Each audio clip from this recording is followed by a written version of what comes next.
Voilà. Donc, ok, donc on est dans le Nefesh HaChaim, dans le Nefesh HaChaim, on est dans le Pérec 11, et donc dans le Shar Aleph, Pérec 11, et on est toujours maintenant donc dans cette histoire des anges qui sont dépendants des hommes pour faire descendre la Kedusha dans le monde, etc. Et que c'est en fait l'homme, encore une fois, toujours la même idée, que c'est l'homme qui est générateur en fait de l'énergie spirituelle qui permet au monde spirituel donc de s'unifier avec le monde matériel. Et voilà. Et donc c'est ce qu'il est en train d'expliquer ici au niveau de la Tfila. Donc il dit, donc c'est pour ça, donc ici c'est toujours son même histoire que dit que si jamais les gens ils arrêtaient de faire d'étudier la Torah, si les Juifs arrêtaient d'étudier la Torah ou s'ils faisaient pas la prière, alors à ce moment-là les anges aussi ils pourraient pas faire la prière, c'est-à-dire ils pourraient pas faire la kedusha, etc. Donc c'est ce qu'on avait vu. Donc j'y vais, donc on est, donc je pense, on est chapitre 11, je pense que page 30, je sais pas la Metzaïn selon ce que j'ai compris ou peut-être Sadik Zaïn, je sais pas exactement, je sais pas exactement. La Medzaïn. Ok, donc j'y vais. Donc, Vilu היו כל ישראל מסוף העולם ועד סופו שותקים חס ושלום מלומר קדושה. Donc, si tous les juifs d'une extrémité de l'univers jusqu'à l'autre, ils s'arrêtaient, ils restaient silencieux, chas v'shalom, de nous en préserve, de dire la kedusha. Mimela v'cheach, donc automatiquement, nécessairement, ayugam hema nishtakim, milagdish kedushatam. Donc, ils seraient aussi obligés de fermer, d'être silencieux, de dire leur sainte, de dire la kedusha. Vayin bezoar balak kuf tzadik amud bet veze shama akatuv beomdam terafena kanfehem.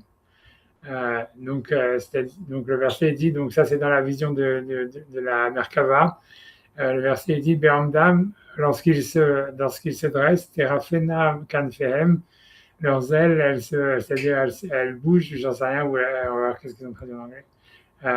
Their wing will stop. Pardon. Quand ils se dressent, quand ils s'arrêtent, leur ailes s'arrêtaient. Car mirafouille, ça veut dire c'était affaibli, donc elles s'arrêtaient. Quand ils s'arrêtent, quand les anges n'étaient plus en mouvement, leurs ailes, ils arrêtaient de bouger. Donc l'idée, donc le Zohar explique que ça veut dire que chez Israël, les Mata Omdim, lorsque les Bnei Israël, eux, finalement, ils se taisent de faire une Shira à Hachem, donc de faire des mitzvot ou d'étudier la Torah, mais là, Terafena Kanfem, à ce moment-là, les ailes des anges, elles s'arrêtent de fonctionner, elles sont affaiblies, Shel Hamonem Ma'ala, donc de la multitude d'en haut, Kinyan Amirat Kedushatam, puisqu'on sait que en fait, les anges, ils disent leur chant et leur Kedusha par leurs ailes. C'est pas par leur bouche, mais c'est par le mouvement des ailes qu'ils font la Kedusha. Donc voilà, donc quand les Juifs ils arrêtent de dire la Kedusha, donc en fait les anges des anges ils s'arrêtent, et donc les anges ne peuvent pas faire de Kedusha. Okma Maram Zal, comme l'Agmara, comme les monomètres sont enseignés, Katuv Echad Omer, un verset dit, Emina Yumatu, je ne sais pas de quoi ça parle, Amarav Pri Amarav, Otan Sheomram Baim Shira, c'est-à-dire que dans les deux visions de Ézéchiel, je crois que c'est le je crois à chaque fois toujours que c'est Sylvain, en fait, sur le. Ça veut dire que la question de l'Agma, c'est que dans les deux visions de la Merkava, entre celle de Hoshé, comment il s'appelle, de Ishaya et la vision de Ézéchiel, en fait, il y a deux ailes qui ont disparu. C'est-à-dire que, là, c'est Sylvain. Ça veut dire, il y a deux ailes qui ont disparu. Et donc, en fait, la question est de savoir quelles sont les ailes qui ont disparu. Quelles sont les ailes qui ont disparu. Et en fait, donc, c'est-à-dire, parce que la vision d'Ézéchiel, elle est après la destruction du temple, alors que celle de Ishaïa, elle est avant la destruction du temple. Donc, les anges, ils ont perdu deux ailes à cause de la destruction du temple. Avant, ils en avaient 8, et là, ils en ont plus que 6. Donc l'Agma demande lequel a disparu. Amarabi Hanina, Amarav, j'imagine, Otan chez Omrod Baem Shira. On m'a appris Amarav, je sais pas. Ça veut dire, et celles avec lesquelles elles font une chanson. Donc, ce qui amène ça pour expliquer en fait que les anges ils font leur chanson avec leurs ailes et que voilà, et que donc ces ailes et ces chansons, grosso modo, elles sont dépendantes en fait des mitzvot des Bnei Israël. Il dit Vaïn Zohar Hadash Bereshit Gimel Reshamudbet Kol Hamula, le son de la multitude. Et là, ok, voilà, donc ça, il faut regarder ce que ça dit, je ne sais pas du tout. Et là, chez Sham Pirouch Kinafem, la Shan Kinufia, Et là-bas, c'est-à-dire que ce que le Zohar là-bas il rajoute, c'est que le mot knafaïm, qui veut dire les ailes, ça peut vouloir parler de rassemblement. Donc ça veut dire la kedusha qui est faite par le rassemblement des Juifs. Donc c'est ça, les ailes aussi des gens, ça vient de Milachon Kenufia, du rassemblement. Ouais, d'ailleurs, donc voilà, j'avance, hein, puisque on a déjà parlé la semaine dernière, etc., que malgré tout, il y avait un côté où il y avait un lien il y avait une sorte d'opposition entre les anges et les bénis Israël, entre Israël en tous les cas avec Yaakov quand ils viennent l'attaquer, etc., etc., et qu'il y a une sorte de moment. Enfin bref, mais c'est pour ça, c'est pas évident de comprendre qu'est-ce qui se passe. Mais bon, voilà, whatever. Tu vois, je vais pas me, je vais pas comment dire. Je vais pas augmenter ça. A priori, tu vois, c'est-à-dire, a priori, les anges, si tu veux, c'est les concepts, c'est les nations, on va dire, c'est les gros concepts, voilà, c'est les concepts. Je sais pas comment dire d'autres choses. Il semblerait, tu vois, c'est comme, tu vois, c'est les idées. Et en fait, c'est comme si entre les humains et les idées, il y avait en fait une sorte de rapport en même temps conflictuel et en même temps harmonieux. C'est-à-dire que, si tu veux, on a l'impression que si on veut comprendre l'histoire de qu'est-ce que ça veut dire, cette histoire d'un côté, les anges qui sont dépendants d'Israël pour faire un chant, etc. Et d'un autre côté, que dans ce mouvement-là, il y a un moment conflictuel, puisque les anges, au début, dans le rêve de l'échelle, ils viennent attaquer Jacob, comme on a vu la semaine dernière, et qu'Hachem, il est obligé de le protéger. C'est comme ça que la Shekhina, elle descend sur la terre. Et d'un autre côté, on a vu aussi que voilà, Israël, Jacob, il doit se battre contre les anges, contre l'ange d'Esav. Et il est appelé celui qui domine les anges, etc. Donc la question est de savoir en fait s'ils sont tellement dépendants et s'ils sont tellement en fait, voilà. Et donc il ne devrait pas y avoir de mouvement, ça ils font que descendre parce que nous on fait des actions, etc. La question est de savoir comment ça se fait qu'ils nous attaquent, tu vois, comment il peut y avoir un mouvement conflictuel là-dedans. Mais a priori, tu vois, c'est ça, si on dit que les anges, parce qu'a priori, les anges, si on comprend comment dit Maïmonide, il pense que les anges, c'est des concepts. Ça veut dire c'est des concepts vivants, c'est des concepts, c'est des énergies, puisque, si tu veux, Maïmonide, quand il essaie de décrire les anges, lui, il a un chapitre dans le Guide des égarés sur les anges, que j'aurais du mal à retrouver maintenant, mais ça veut dire que, mais c'est-à-dire que là-bas, en fait, il dit que lui, en fait, comme il parle, en fait, si tu veux, de cette idée qu'il y a dans la philosophie grecque de l'intellect agent, c'est-à-dire d'un intellect qui serait en même temps une énergie, qu'il y aurait en fait voilà, que l'intellect c'est une énergie, et donc en fait c'est que ce qui existe, tu vois, dans la philosophie grecque, etc. Donc pour lui, en fait, c'est l'idée, les anges, c'est des concepts agents. C'est-à-dire en fait que il y a comme une sorte, il y a un intellect agent général qui serait en fait celui qui organise les sphirotes, qui organise tous les concepts entre eux.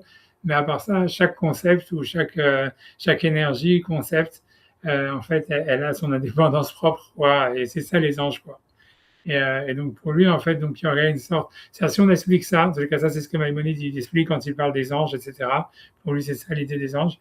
Ça veut dire, en tous les cas, si on explique comme ça que c'est ça les anges, alors on peut comprendre c'est-à-dire qu'il y a une sorte de, ça veut dire que en fait ça veut dire en même temps ça veut dire ces concepts agents en réalité certainement ils ont besoin de l'homme pour exister ou ils existent en fonction de l'homme, etc. Ça veut dire, mais d'un autre côté il y a un rapport conflictuel avec ces idéaux, ces idées par rapport à l'homme, puisque l'homme il est toujours petit et toujours, on va dire, toujours amoindrir les concepts, quoi. Il va toujours, en les matérialisant, il va en même temps les amoindrir et les trahir, quoi.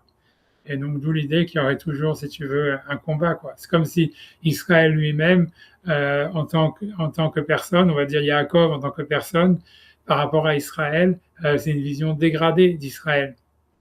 Tu vois, c'est pour ça qu'il a deux noms. Ça veut dire, c'est Yaakov en tant qu'être humain tel qu'il a existé, et Israël en tant que concept, en tant que personne historique.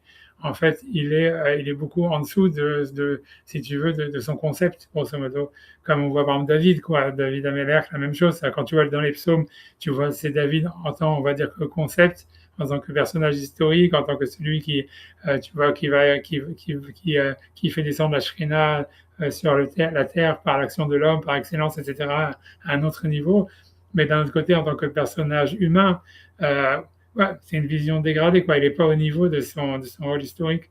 Tu vois, et je pense que chacun, tu vois, si on peut comprendre, c'est chacun à son niveau comme ça. C'est-à-dire, chacun, en fait, il a une vision, ça veut dire il a un rôle conceptuel, historique. Je sais pas, peut-être le mot historique, il est très élargi, quoi. Mais ça veut dire, mais chacun, en fait, il a un rôle on va dire conceptuel, si tu veux, il a un ange quelque part, il a quelque chose, il représente un concept agent, ou il est lié à un concept agent. Et en fait, si tu veux, donc ce concept agent, il a besoin de lui pour se réaliser.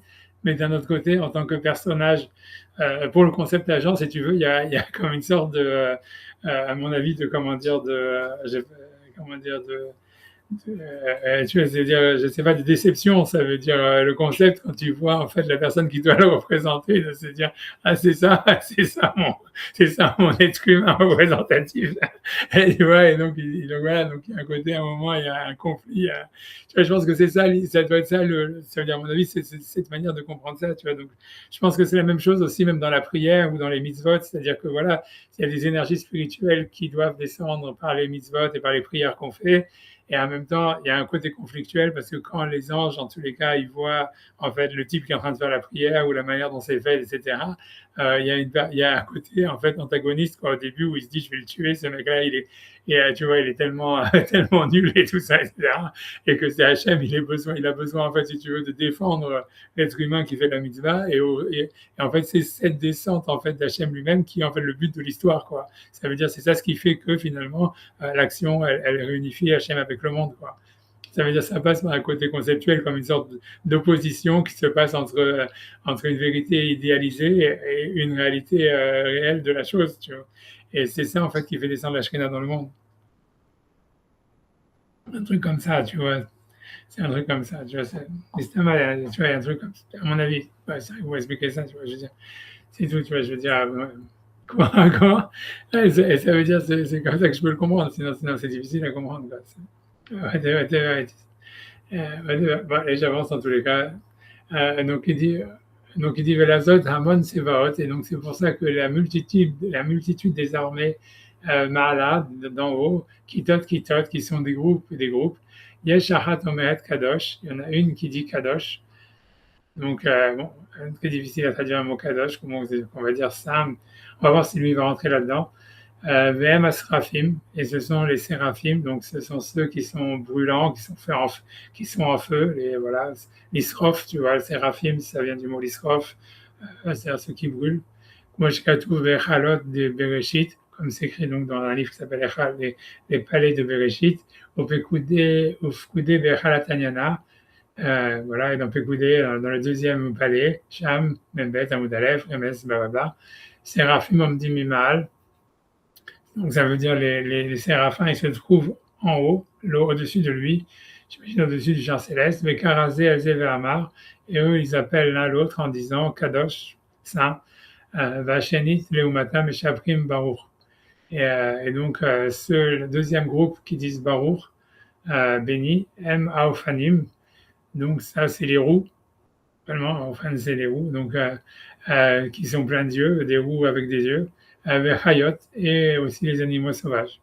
Moi, j'ai un mot Hazal, d'accord, comme nos maîtres ont dit, Rosh Perek Gidanaché, donc là, dans la même Gemara dans Choulin qu'on avait vu la semaine dernière. Vaïka Baruch, on l'avait pas fait, ce passage-là, on l'a fait très rapidement, mais quand la Gemara dit, voilà, ils disent Baruch Kevod, et donc ils disent aussi Baruch, et la Gemara répond là-bas, elle dit Baruch Ofanim ou Damrele, donc les Baruch, c'est les roues qui le disent. Les Ophanim, c'est les roues, c'est les anges, les roues. Moi aussi, Sidouan, Knesset Agdola, comme ils ont organisé, ils l'ont mis dans le Sidour, donc les gens de la Grande Assemblée, mais Kedushat Yotzer, dans la Kedusha, donc du Yotzer, de la création, donc de la lumière. J'ai Kol Kat Mekadeshet, que chaque en fait groupe, il sanctifie, Kefi Mekora, suivant par rapport à ça veut dire à sa source, Veshorcha et sa racine, Baolamot, dans les univers. Ouais, je sais pas ce qu'il veut avec ça exactement, mais bon, tu vois, j'en sais rien, tu vois. Ça veut dire, encore une fois, le mot kadosh, c'est difficile à traduire. Baruch, on va voir s'il va rentrer dedans ou pas, je sais pas, tu vois, j'ai pas envie de. Ouais, j'avance, tu vois, s'il lui rentre pas, ça veut dire, peut-être qu'à la fin du Pérec, si on finit le chapitre, alors peut-être on parlera. Non, c'est sûr qu'en fait, c'est sûr qu'il y a il y a quoi discuter entre savoir comment, puisque le chant d'Israël, c'est dire Shema Israël, Hashem Elokeinu, Hashem Echad. Et ça veut dire, voilà, je sais pas, ça veut dire ce chant-là, il est quand même très différent du Kadosh et Baruch, etc. Tu vois. Et, et donc, tu vois, et c'est vrai que nous, on rajoute à voix basse le Baruch Shem Kevod Malchut Olam Vaed, qui serait en fait le truc, tu vois, le rapport par rapport au Baruch et tout ça. Mais bon, on va voir. Si j'ai pas envie de rentrer, de commencer à réfléchir sur ça. J'ai envie d'avancer, de voir ce que lui dit, et après, si j'aime, faut rajouter sur ça. Sauf si vous avez des questions, quoi, c'est tout. Tu vois. Mais pour l'instant, il n'a pas ni traduit ni Kadosh ni Baruch. Et on va voir. Donc voilà, j'en sais rien. Tu vois. Ni en quoi c'est une Shira et la relation avec la Shira d'Israël. Voilà. Donc je vais alors dire Aval Israël qui vous mata. Donc lui il dit, lui en tous les cas, bien que la Gemara, elle disait clairement que la Shira d'Israël, c'est Shema Israël, Hashem Elokeinu Hashem Echad. Si on regardera après la Gemara dans Choulin à nouveau. Aval Israël qui vous mata, Mrim Shneem. Donc lui en tous les cas, il dit que les Juifs, quand ils sont à Minyan, quand ils font la Kedusha dans la Mida, ils disent chez les deux, Kadosh ou Baruch. Donc ils disent Kadosh et Baruch.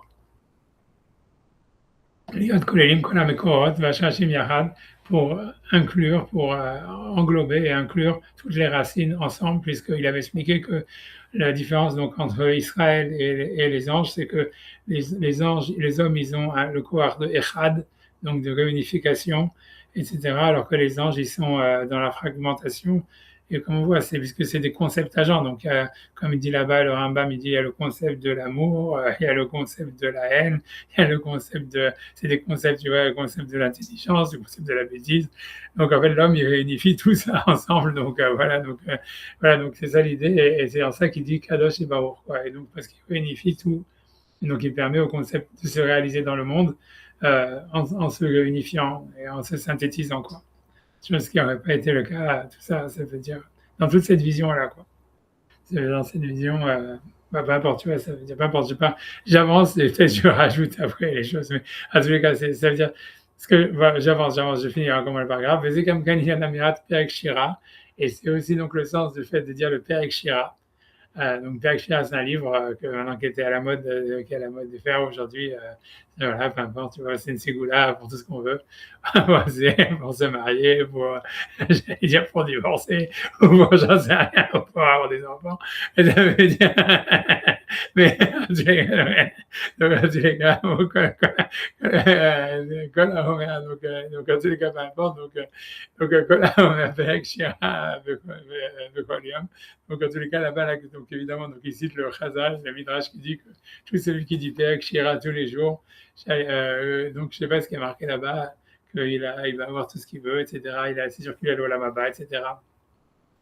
Donc lui il va expliquer que le sens de ce Perek Shira, qui est, je sais honnêtement, c'est la question pour moi, c'est vraiment d'où ça sort ce truc, j'en sais rien du tout, tu vois. Ça veut dire,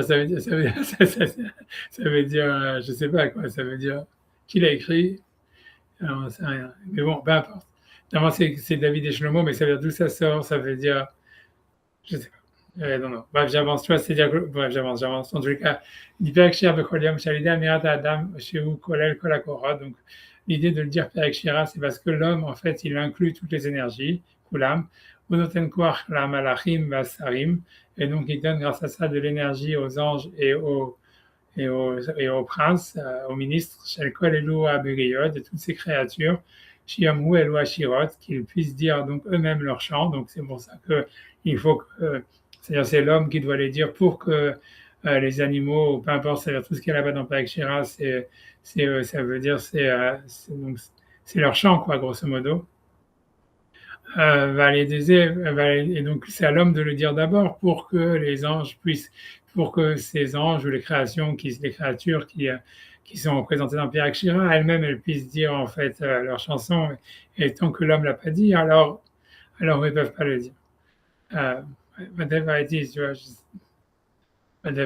vois, j'ai validé, en tout cas, validé un moshkim kriyutam, et donc, grâce à ça, donc, ça veut dire, ils tirent leur énergie, les shifram, et leur déversement, la hpia b'chol tartonim, pour pouvoir déverser leur énergie dans tous les mondes inférieurs. Aïn, Bézé, écouter Torah, Ta'amé, Mitzvot, j'imagine, Parashat Vaïtranan, donc ici, de écouter Torah, etc. Ce qui est intéressant, ce que je veux dire, la seule chose que je veux dire là-bas, c'est que en réalité, dans le Perek Shira sur la Shira des animaux, on voit en fait que ça veut dire le chant des animaux, des choses qu'il y a dans Perek Shira, en fait, il vient de leur, ça veut dire de leur existence même, quoi.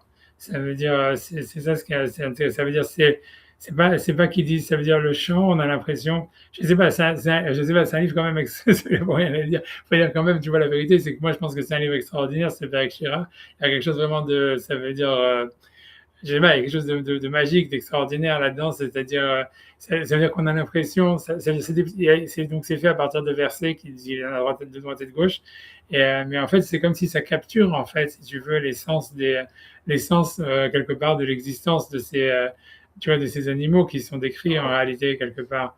Et donc, bien qu'il y a plein de sens, tu as des explications là-dedans dans le Kabbalah, etc., mais ça veut dire, je sais pas, ça veut dire, en tout cas, pour moi, ce que c'est éclairant, c'est sur le fait que le schéma Israël, ça veut dire le chant d'Israël en tant que schéma Israël, il se rapproche plus au Perek Shira que, en fait, que si tu veux, que la Shira de Kadosh ou Baruch des anges, quoi. Si vous voulez, on peut regarder un exemple, si vous voulez, dans Perek Shira, parce que c'est anniversaire.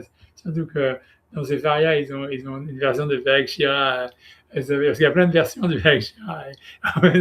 Dans Sefaria, ils ont une version super updated. Tu vois, ça veut dire, attention, je vais essayer des secondes tu vois, avec des trucs ça veut dire qui ont été, justement, eux, ils ont censuré plein de trucs, mais sur ça, au contraire, ils ont enlevé des censures qui avaient été mises dans les siècles précédents. Tu vois, mais bon, c'est pas grand chose, mais il va faire, ça reste très cachère. Mais, là, ça veut dire, voilà, c'est ça. Euh, Par exemple, tu vois, c'est-à-dire, c'est bon. Là, je vais faire share screen de secondes, j'arrive.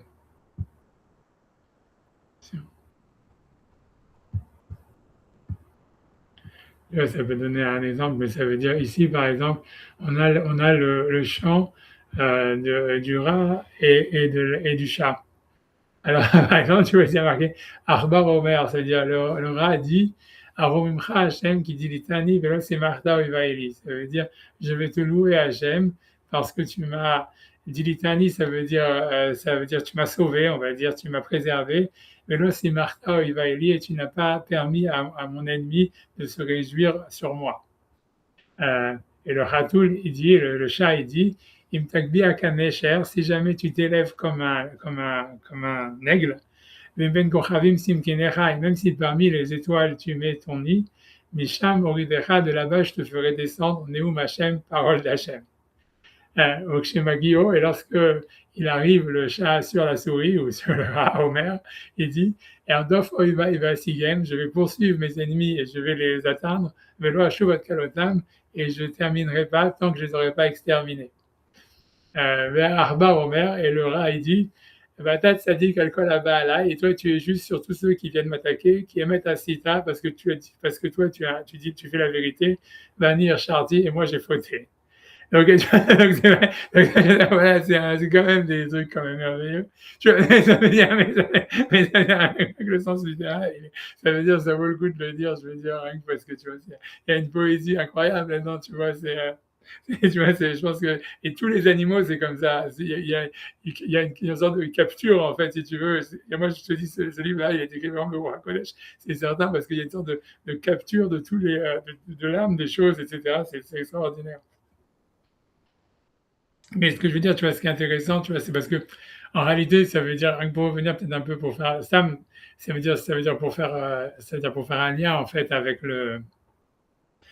comment dire, avec ce qu'on étudie aussi un peu avec le Rambam, parce que si tu regardes en réalité cette histoire si tu veux, donc, le pasouk, par exemple, qui est donné sur le chat, le premier pasouk qui est donné sur le chat, qui dit Imtakbi akanesher, si tu t'élèves comme un aigle, mais ben kochavim simkinera, ici ce sont les étoiles que tu mets ton nid, Misham Moridecha Neum Hashem, de là je te ferai descendre parole d'Hashem.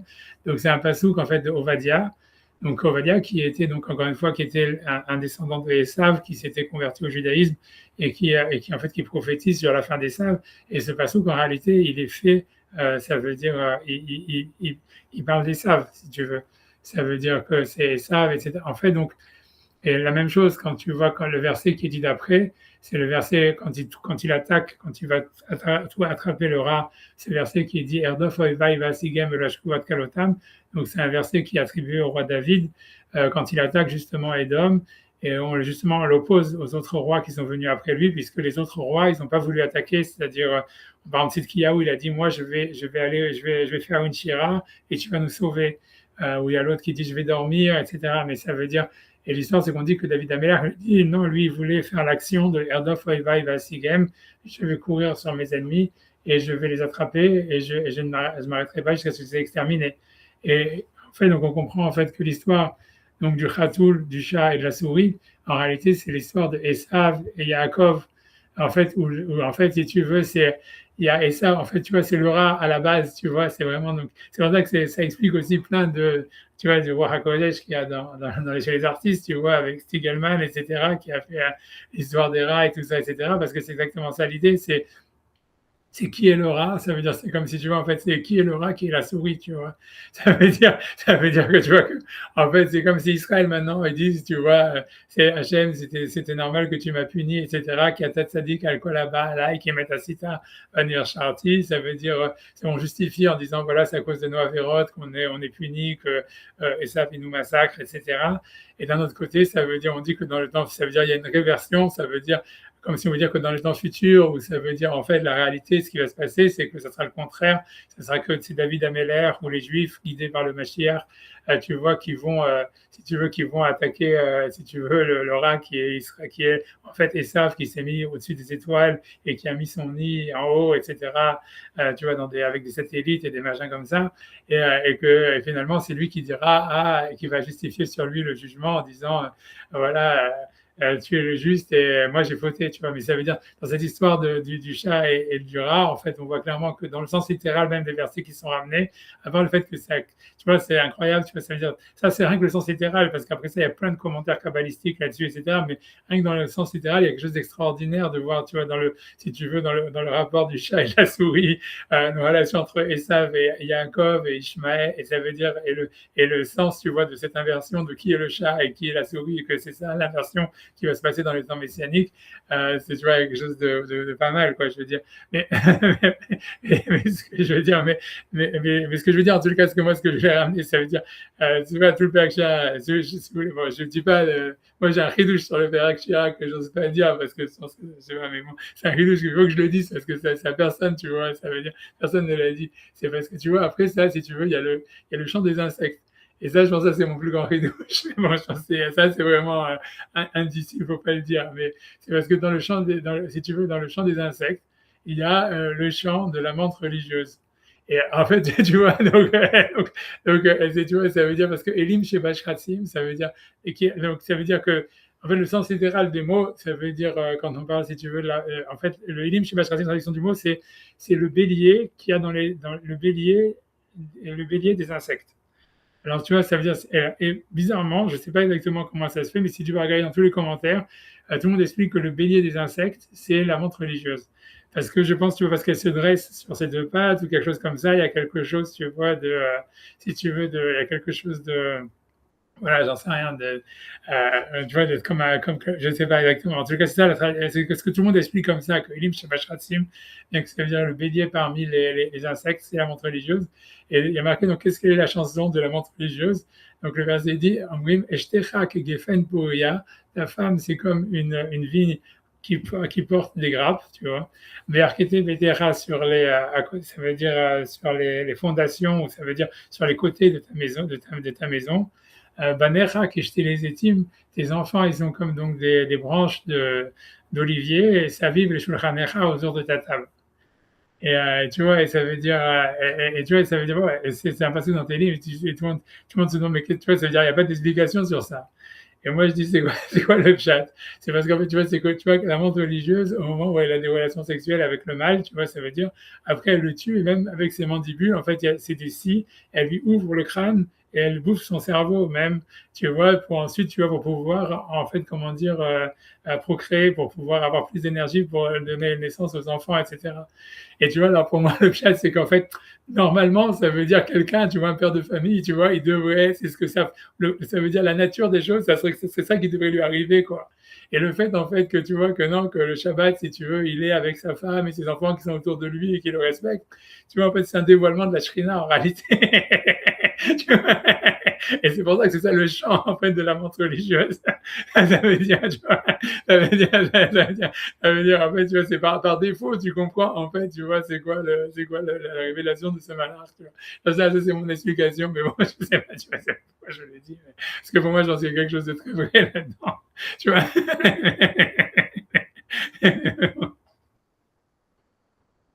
Peu importe, le Père Chirac, c'est un livre extraordinaire. Et, mais ce que je veux dire, en tous les cas, c'est que, c'est qu'en tous les cas, comment dire, l'idée, ce que je veux dire de cette histoire-là, simplement, après, je vais repartir, tu vois, dessus, tu vois, c'est que, Ah ouais. c'est, c'est, Ah c'est- ouais, bien sûr, s'il ouvre pas le crâne, mais le mari, il meurt de cancer. je sais rien. Vas-y, shalom. En tous les cas, en tous les cas, mais bon, mais ce que je veux dire, tu vois, ouais, whatever. Chas shalom, bien sûr, chas shalom. Voilà, non, non, vas-y. En tout cas, mais ce que je veux dire, c'est que la Shira, en tous les cas, de tous ces animaux, etc., elle est en fait, ça veut dire, elle vient de leur essence, de leur existence, quoi. C'est-à-dire que, c'est pour ça, pour moi, c'est la différence. Ça veut dire, c'est vraiment ce qui nous est décrit ici. En fait, voilà, c'est des comportements, ça veut dire, c'est des, tu vois, par exemple, je sais pas, tu vois, juste après, il y a le serpent qui dit, Somer Hachem, les cholanoflim, les okef, le cholakefufim. Ça veut dire, Hachem, il soutient tous ceux qui tombent et il redresse ceux qui étaient, en fait, qui étaient kafouf, qui étaient le plus poussés, le plus, ceux qui sont le plus penchés, tu vois, le plus courbés, quoi. Dans le sens où tu vois, ça veut dire, parce que c'est vrai qu'il y a un côté, ça montre bien, tu vois, cette histoire de la malédiction du serpent qui doit ramper, mais qui d'un autre côté, il se soulève et il se lève, etc. Tu vois, comme aussi, là encore, tu vois, bon, il y a plein de choses à, je pense, à réfléchir là-dessus, etc. Mais ce que je veux dire, tu vois, mais bon, il y a plein d'explications kabbalistiques, mais quelle que soit l'idée, c'est que dans Perek Shira, les anges, en fait, ça veut dire, le chant, il est fait par rapport à l'essence, si tu veux, de l'animal, tu vois, de l'existence, de comment est-ce qu'il se conduit, tu vois, de sa manière d'être. Et contrairement, tu vois, et ça ressemble à mon avis au schéma Israël, Hashem Elokeinu, Hashem Echad, tu vois, ça veut dire, tu vois, ça veut dire, comment dire, voilà, que le chant d'Israël, c'est plus dans sa manière d'être, tu vois, puisqu'à mon avis, j'ai l'impression, tu vois, que le schéma Israël, Hashem Elokeinu, Hashem Echad, si on le prend comme une chanson, c'est puisque c'est comme ça que c'est décrit comme étant la chanson d'Israël, comme si puisque chacun il doit dire une chanson et que c'est ça la chanson d'Israël, tu vois, ça serait pas en fait ça serait pas comment dire, ça veut dire comme quelque chose qu'on accepte sur nous la royauté d'Hachem, mais ça serait plutôt une description de notre essence, tu vois. Ça veut dire puisque tu vois, on voit que le chant en fait c'est l'expression de ce qu'on est quoi. Ça veut dire, comme on voit avec le chat et la souris, c'est l'expression de ce qu'ils sont. Tu vois, tu sens que la souris, elle a vraiment ce côté victimaire et tout ça, etc. Et que le chat, il a ce côté aussi complètement sadique. J'en sais rien, tu vois. Mais ça veut dire, tu vois, mais c'est ce qu'ils sont dans la réalité. Ça veut dire, voilà, le chat, c'est un chasseur. Et le roi David, il est vachement comparé à ça, tu vois. Ça veut dire, tu vois, mais que lui-même, il a été une souris quand il a été chassé par Shaoul, tu vois. Ça veut dire, et que ça s'inverse. On a l'impression, tu vois, que c'est un côté comme ça.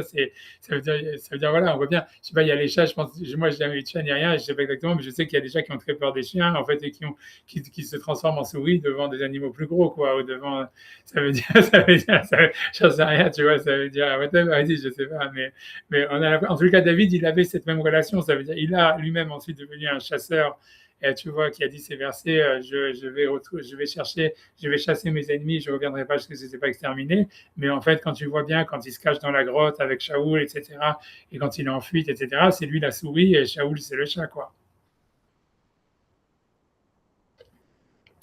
Et, tu vois, encore une fois, et je pense qu'entre Israël et puisqu'en fait, comme je dis que Shaoul, en fait, il ressemble à Yaakov, c'est une sorte de Gilgoul de Yaakov, et David, c'est un Gilgoul de Esav.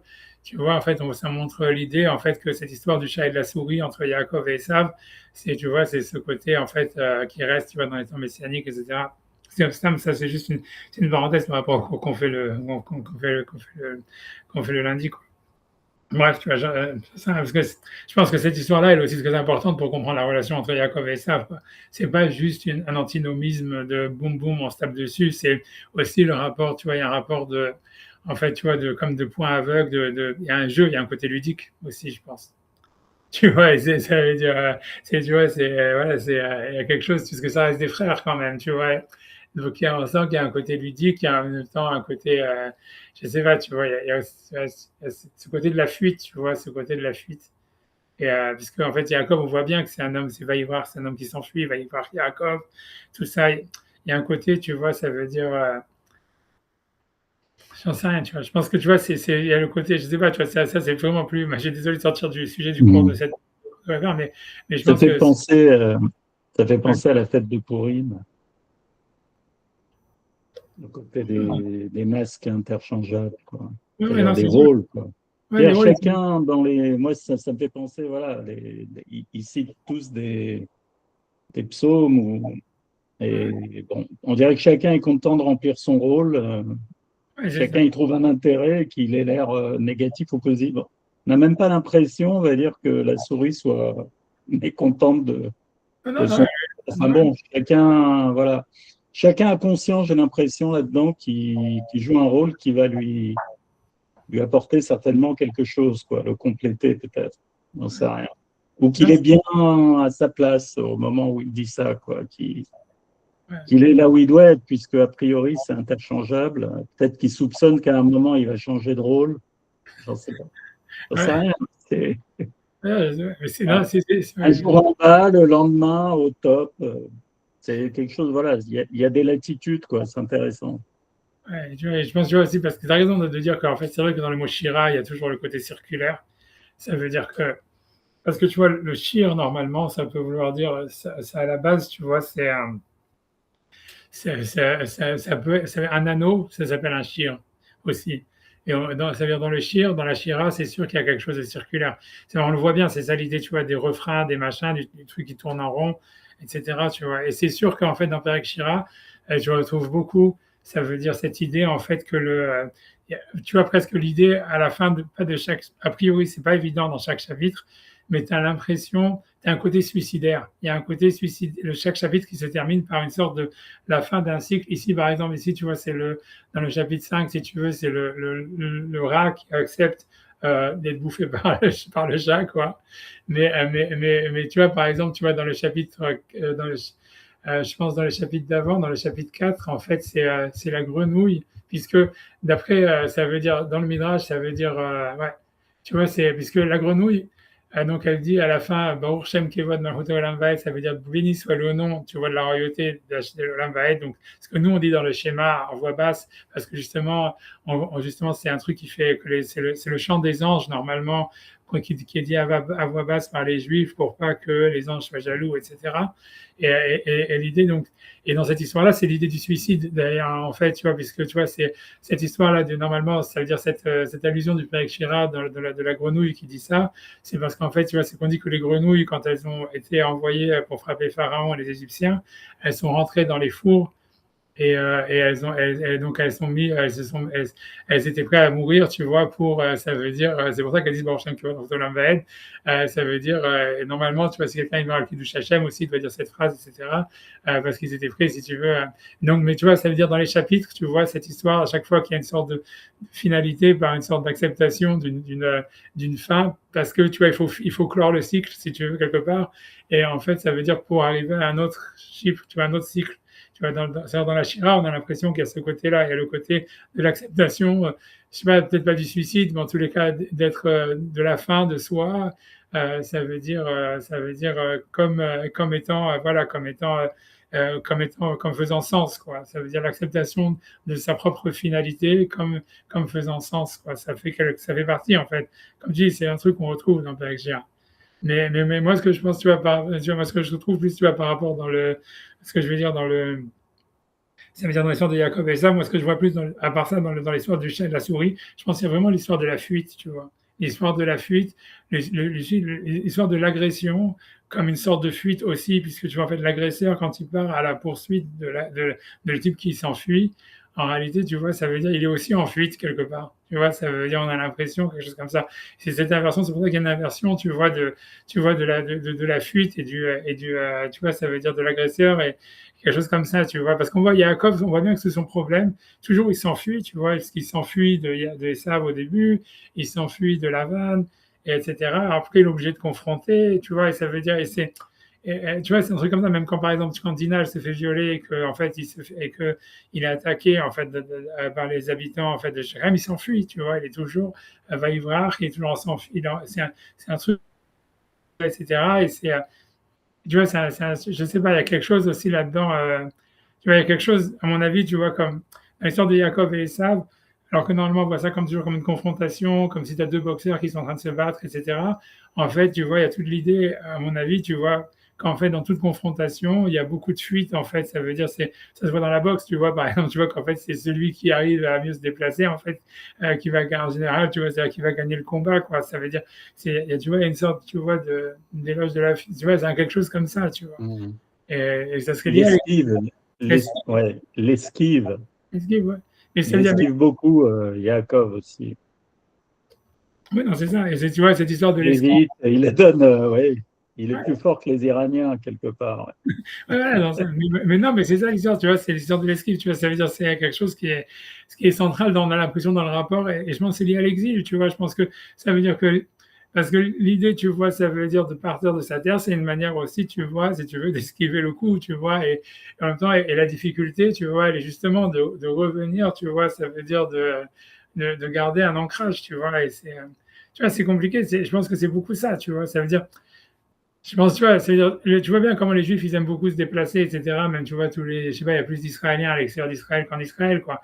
Ça veut dire, ça veut dire que, voilà, tu vois, c'est ça le problème, tu vois, ça veut dire, voilà, ça veut dire qu'on voit bien que Jacob et tout ça, etc., etc., en fait, ils ont si tu veux, cette intelligence, tu vois, bon, pendant la Shoah, ça leur a manqué, peu importe, mais ça veut dire, mais ceux qui sont enfuis, quoi, c'est une intelligence de partir, tu vois, au moment où, tu vois, ça veut dire d'esquiver le coup, etc., tu vois, et c'est pour ça qu'en fait, on a une difficulté, en fait, à défendre un pays, parce qu'en fait, c'est pas, tu vois, c'est pas, si tu veux, c'est le fait d'avoir un point d'ancrage et tout ça, c'est pas notre, je pense, tu vois, on n'a pas une culture, il y a une culture difficile, tu vois. Même dans l'histoire de David Améler, tu vois, qui s'enfuit à l'extérieur d'Israël, dans tout le règne de Shaoul, etc., etc., et qu'en fait, après, il va à Hebron, et ça veut dire, et tu vois, c'est comme une sorte de, tu vois, et même après ça, quand il y a Avshalom, etc., il s'enfuit, tu vois, ça veut dire, en fait, tu vois, c'est la stabilité, elle arrive qu'avec Shlomo,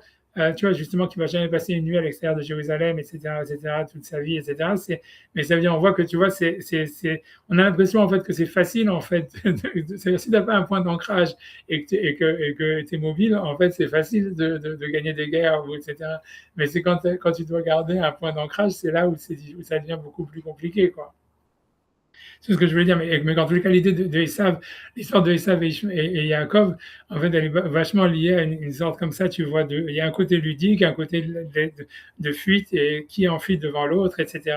Qu'est-ce que c'est la fuite, tu vois, comme si Esav, à travers sa technologie, la volonté de créer des satellites, de monter sur la Lune et tout ça, il était lui aussi en fuite de quelque chose, tu vois.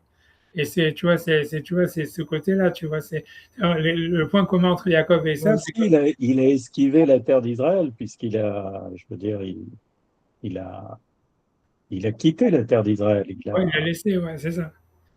Bon, je pense que ça impliquait en fait la renonciation, c'était la suite de la renonciation à son droit d'aînesse, puisque ça impliquait un service divin mortel.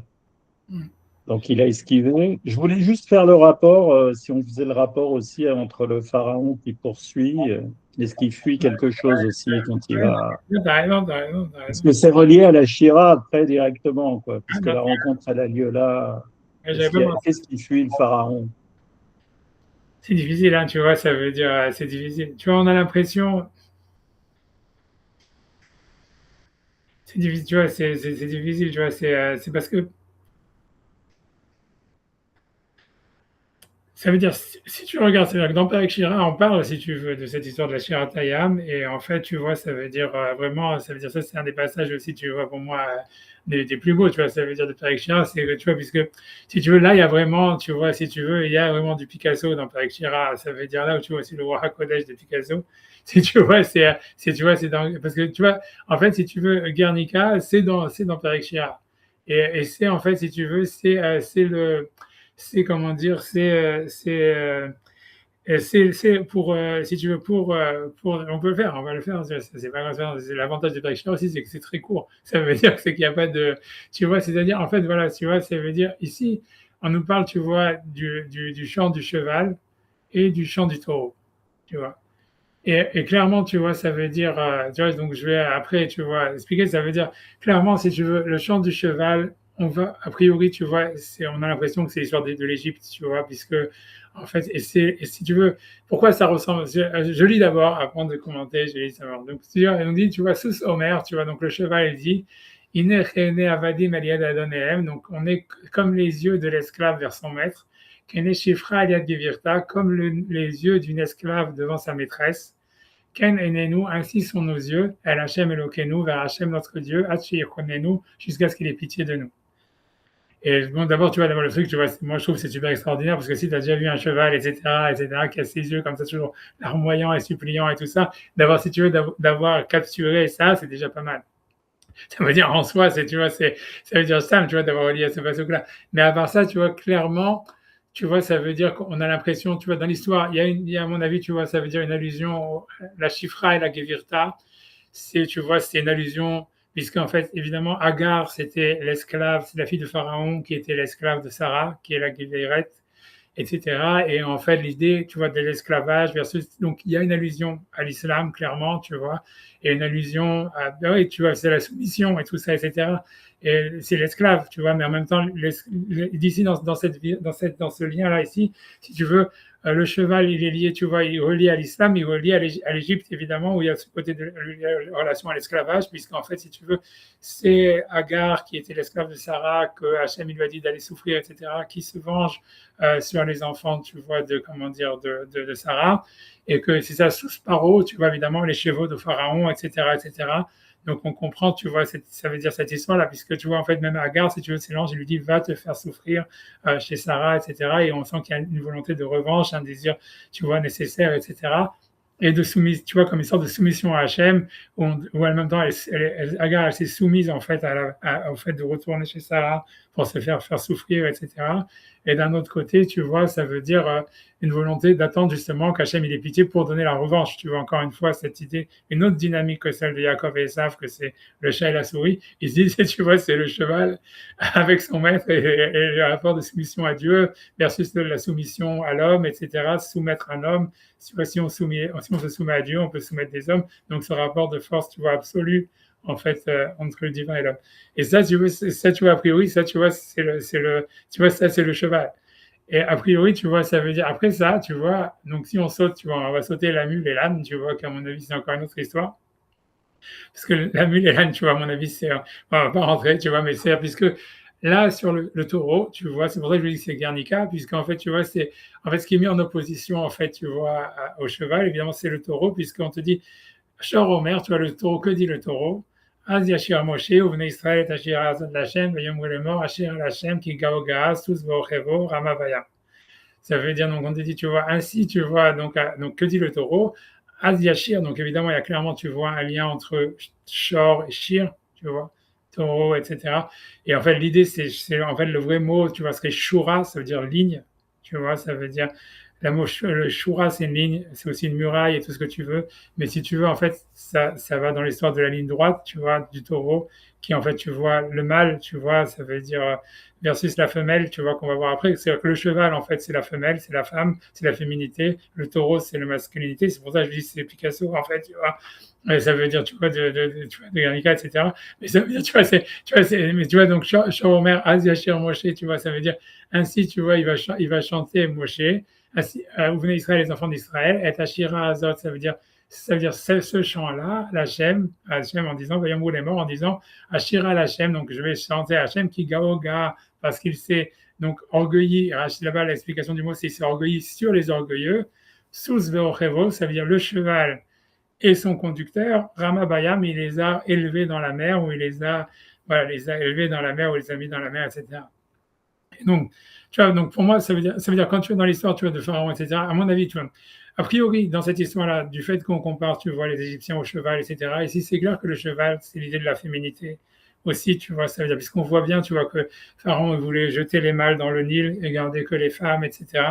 Donc, en fait, tu vois, ça veut dire, donc il y a cette histoire-là, tu vois, de la féminité. On voit bien aussi quand même l'histoire de, tu vois, entre Agar et Sarah, c'est une histoire de meuf, quoi, si tu veux. Ça veut dire, c'est, tu vois, c'est Kenesh Shifra, il y a Diverta, tu vois, le mot, le pasouk dans les psaumes, il parle d'une esclave avec sa maîtresse. Tu vois, c'est pas quelque chose, tu vois, c'est pas du côté de la virilité ou de la masculinité, tu vois. Et en fait, si tu veux, ça veut dire que c'est, et parce qu'à mon avis, tu vois, ça veut dire toute cette histoire de rapport de force, en réalité, c'est quelque chose qui est de l'ordre du féminin, si tu veux. Et ça veut dire, et ça veut dire quand c'est lié, tu vois, dans l'absolu, etc. C'est, si tu veux, c'est l'essence, en fait, tu vois, de la relation féminine, tu vois. On voit bien que, même, tu vois, puisque quand le serpent, il séduit Ève et lui dit, tu vas être comme Dieu, tu vois, connaissant le bien et le mal. Donc, ça veut être toujours dans un rapport de force, par rapport, tu vois, à l'autorité, par rapport, tu vois, c'est tout. Donc, c'est un rapport de soumission ou de force, tu vois, par rapport, tu vois, c'est comme, tu vois, un côté binaire comme ça. À mon avis, tu vois, l'histoire, tu vois, donc, et on voit comment, si tu veux, les Bnei Israël, on a l'impression que eux, si tu veux, c'est l'idée de la virilité, tu vois.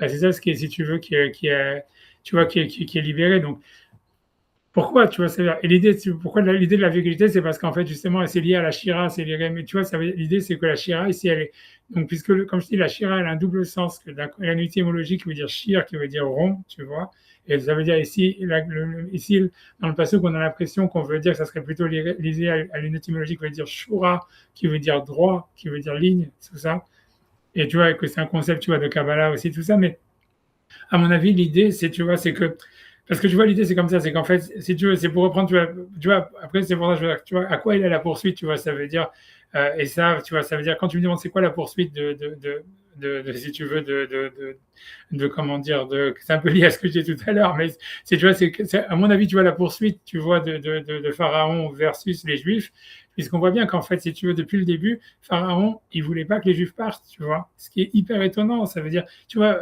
tu vois, Hitler, tu vois, lui, il voulait aussi les Juifs, il les a exterminés parce que si tu veux, il n'avait pas trouvé d'autre manière de les faire partir, tu vois, il voulait pas qu'ils restent, tu vois ce que je veux dire. Alors que Pharaon, tu vois, il veut pas qu'ils partent, tu vois. Et tu vois, et d'où l'idée après qu'ils leur courent après. Mais si tu vois, je veux dire, c'est facile, il suffit de connaître les meufs pour comprendre qu'est-ce que c'est, tu vois. Ça veut dire que c'est la même chose, ça veut dire.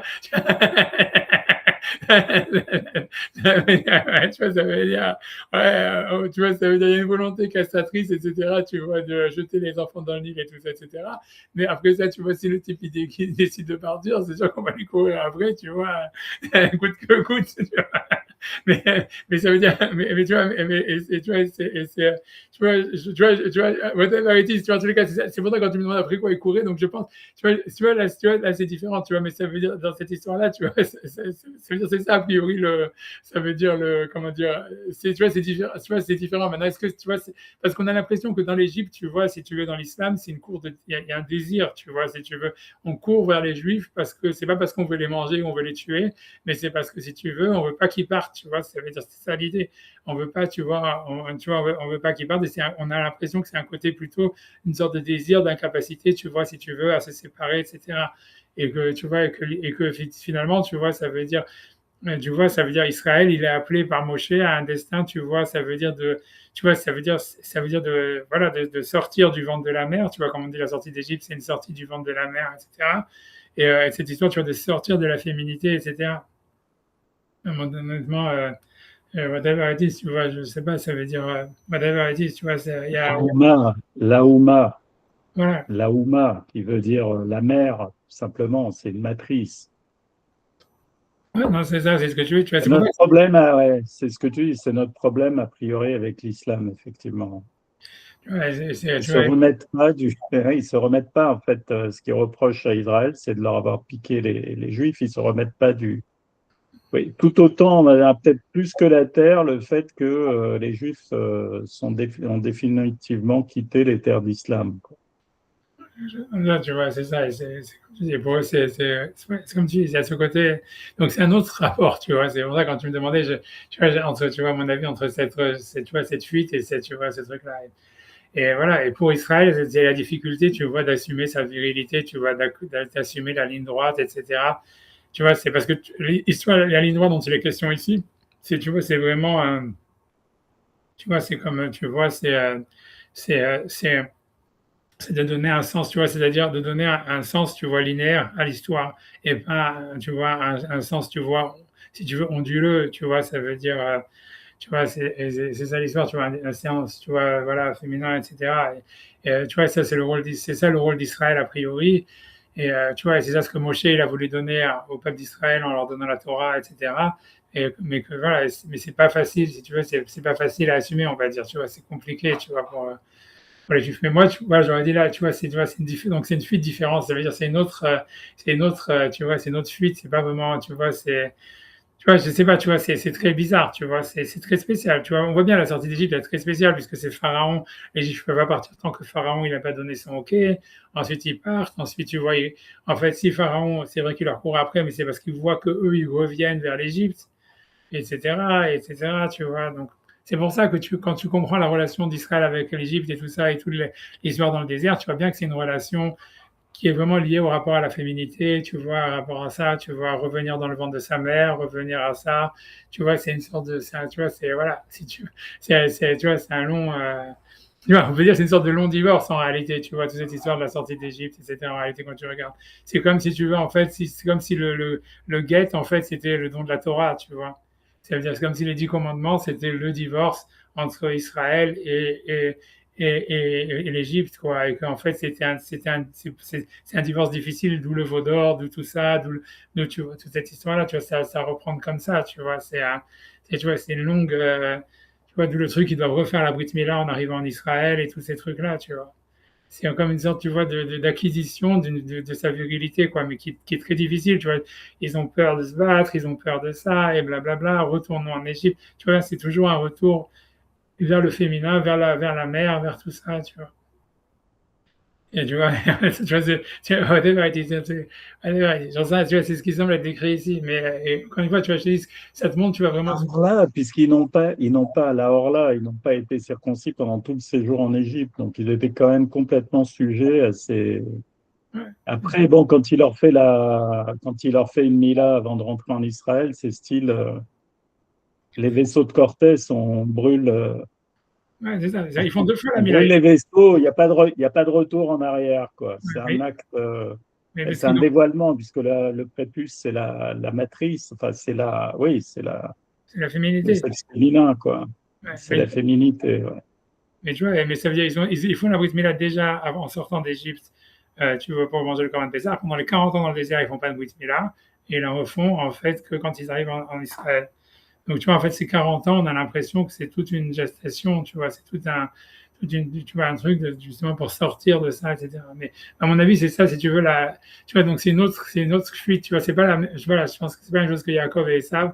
Tu vois, Yaakov et Esav, c'est un truc plutôt fraternel, tu vois, du chat et de la souris. Quand même, tu retrouves ça beaucoup dans les frères, tu vois, qu'il y a un rapport de chat-souris, tu vois, en même temps, tu vois, même quand c'est conflictuel, etc. En tous les cas, c'est toujours ça reste jamais, tu vois, c'est toujours beaucoup, il y a un côté comme ça, fuite, il y en a un qui s'enfuit devant l'autre et l'autre qui truc, et tu vois, c'est beaucoup plus que ce côté comme ça, tu vois, chat-souris. Et là, je pense que, Ouais, c'est plus ludique. ouais, c'est plus ludique, voilà. Alors que là, c'est un côté plus, on va dire, voilà, c'est plus, on va dire, c'est plus absolu, en fait, comme relation. On voit bien, tu vois, ça veut dire que, voilà, entre Agar et Sarah et compagnie, et quand tu reprends tout ça, etc., et l'histoire, tu vois, avec la mère et compagnie, tu vois, si c'est le rapport à la mère ou à la femme ou un truc comme ça, en fait, tu vois, c'est beaucoup plus compliqué parce que, tu vois, c'est un rapport fusionnel et de sortir, tu vois, tu vois, de ça, tu vois, de gérer ça, etc., quoi, c'est plus compliqué. Mais voilà, donc j'en sais rien. Moi, c'est comme ça que j'aurais expliqué, mais tu as raison, en fait, qu'il y a cette histoire assez différente, tu vois, c'est sûr. Ouais, mais ouais, ouais.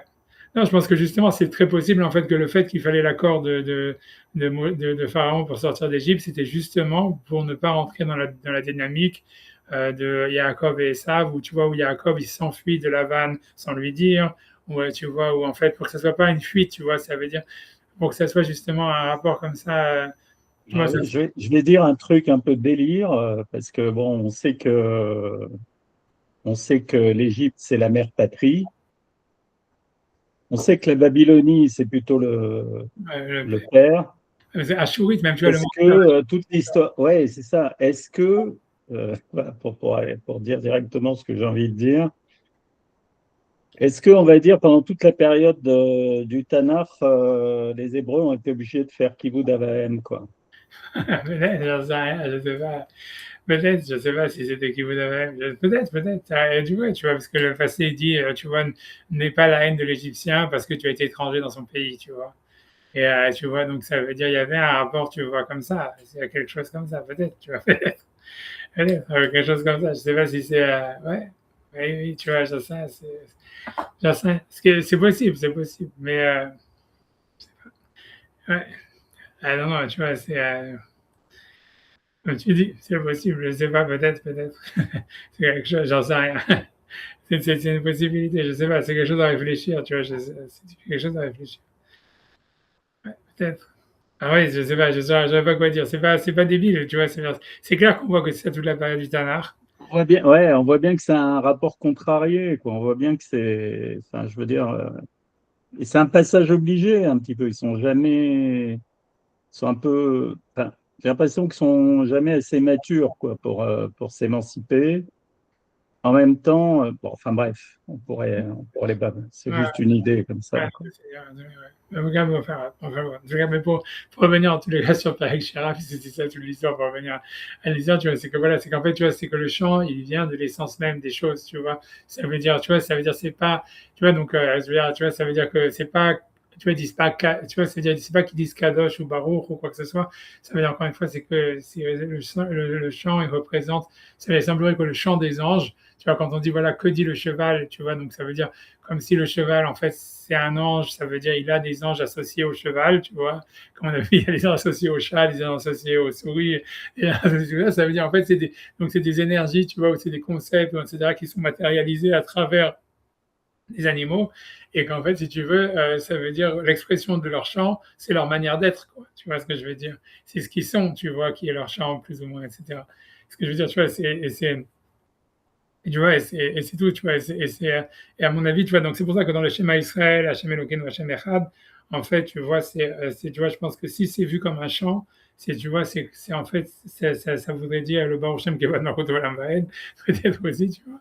Parce qu'en fait, tu vois, ça veut dire qu'en fait, c'est ça leur essence, quoi, grosso modo. Et si tu vois, ça veut dire, c'est que d'Israël, tu vois, c'est quoi le chant d'Israël par rapport à tous ces animaux? C'est, Il faut mettre ça en rapport avec le Midrash qui fait que Adam a nommé tous les animaux, quoi. Donc ça, c'est comme un développement de leur propre nom, en fait, ouais, ouais, non, c'est ça, ça les t'explique. Shira qui font, quoi. Ouais, c'est ça, tu vois, exactement. C'est comme tu dis, c'est ça l'histoire, tu vois. Ouais, c'est ça, tu vois, C'est-à-dire, oui, on a un pouvoir, c'est comme un pouvoir créateur finalement, puisque le fait de nommer les choses, de leur donner un nom, etc., c'est comme si on les créait nous-mêmes, quoi, d'une certaine façon. ouais, on chante pour eux, tu vois, mais d'un côté, tu vois, il y a un lien avec l'essence même de la chose, tu vois.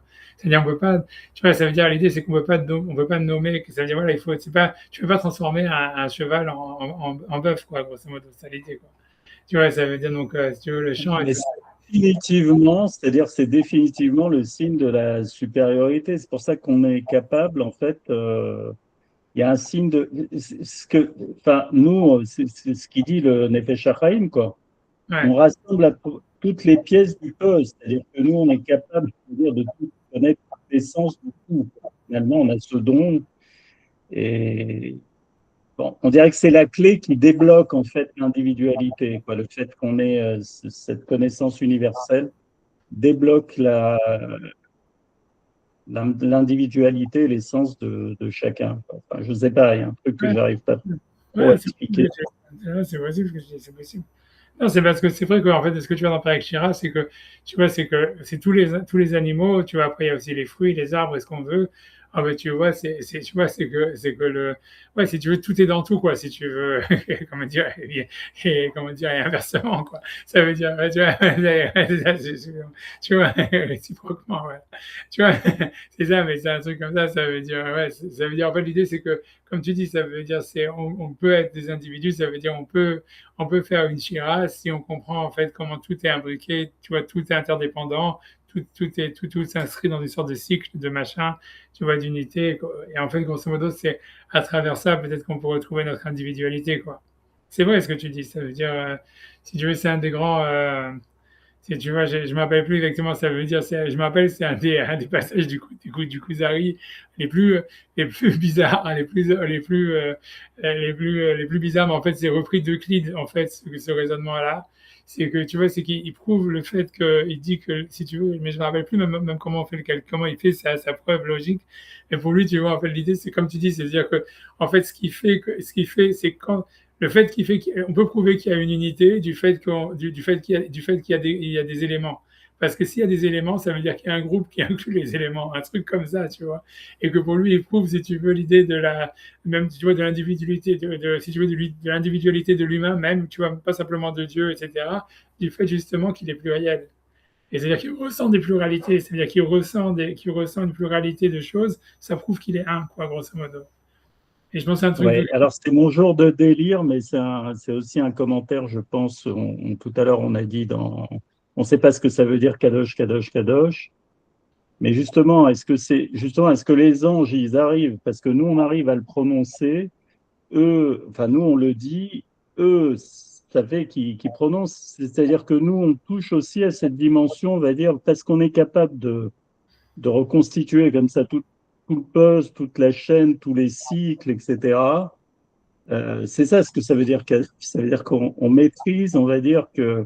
Moi, j'ai toujours compris que ça, c'était quelque chose qui était autre, quoi, différent. C'est une dimension, on va dire, on a une dimension divine du fait qu'on a cette capacité, on va dire, à maîtriser, on a cette capacité à maîtriser l'ensemble. Et nous, quand on prononce ces paroles, ça a un pouvoir, un réel pouvoir, on va dire, et ça permet aux anges de toucher du doigt quelque part cette dimension, quoi, qui eux sont quelque part des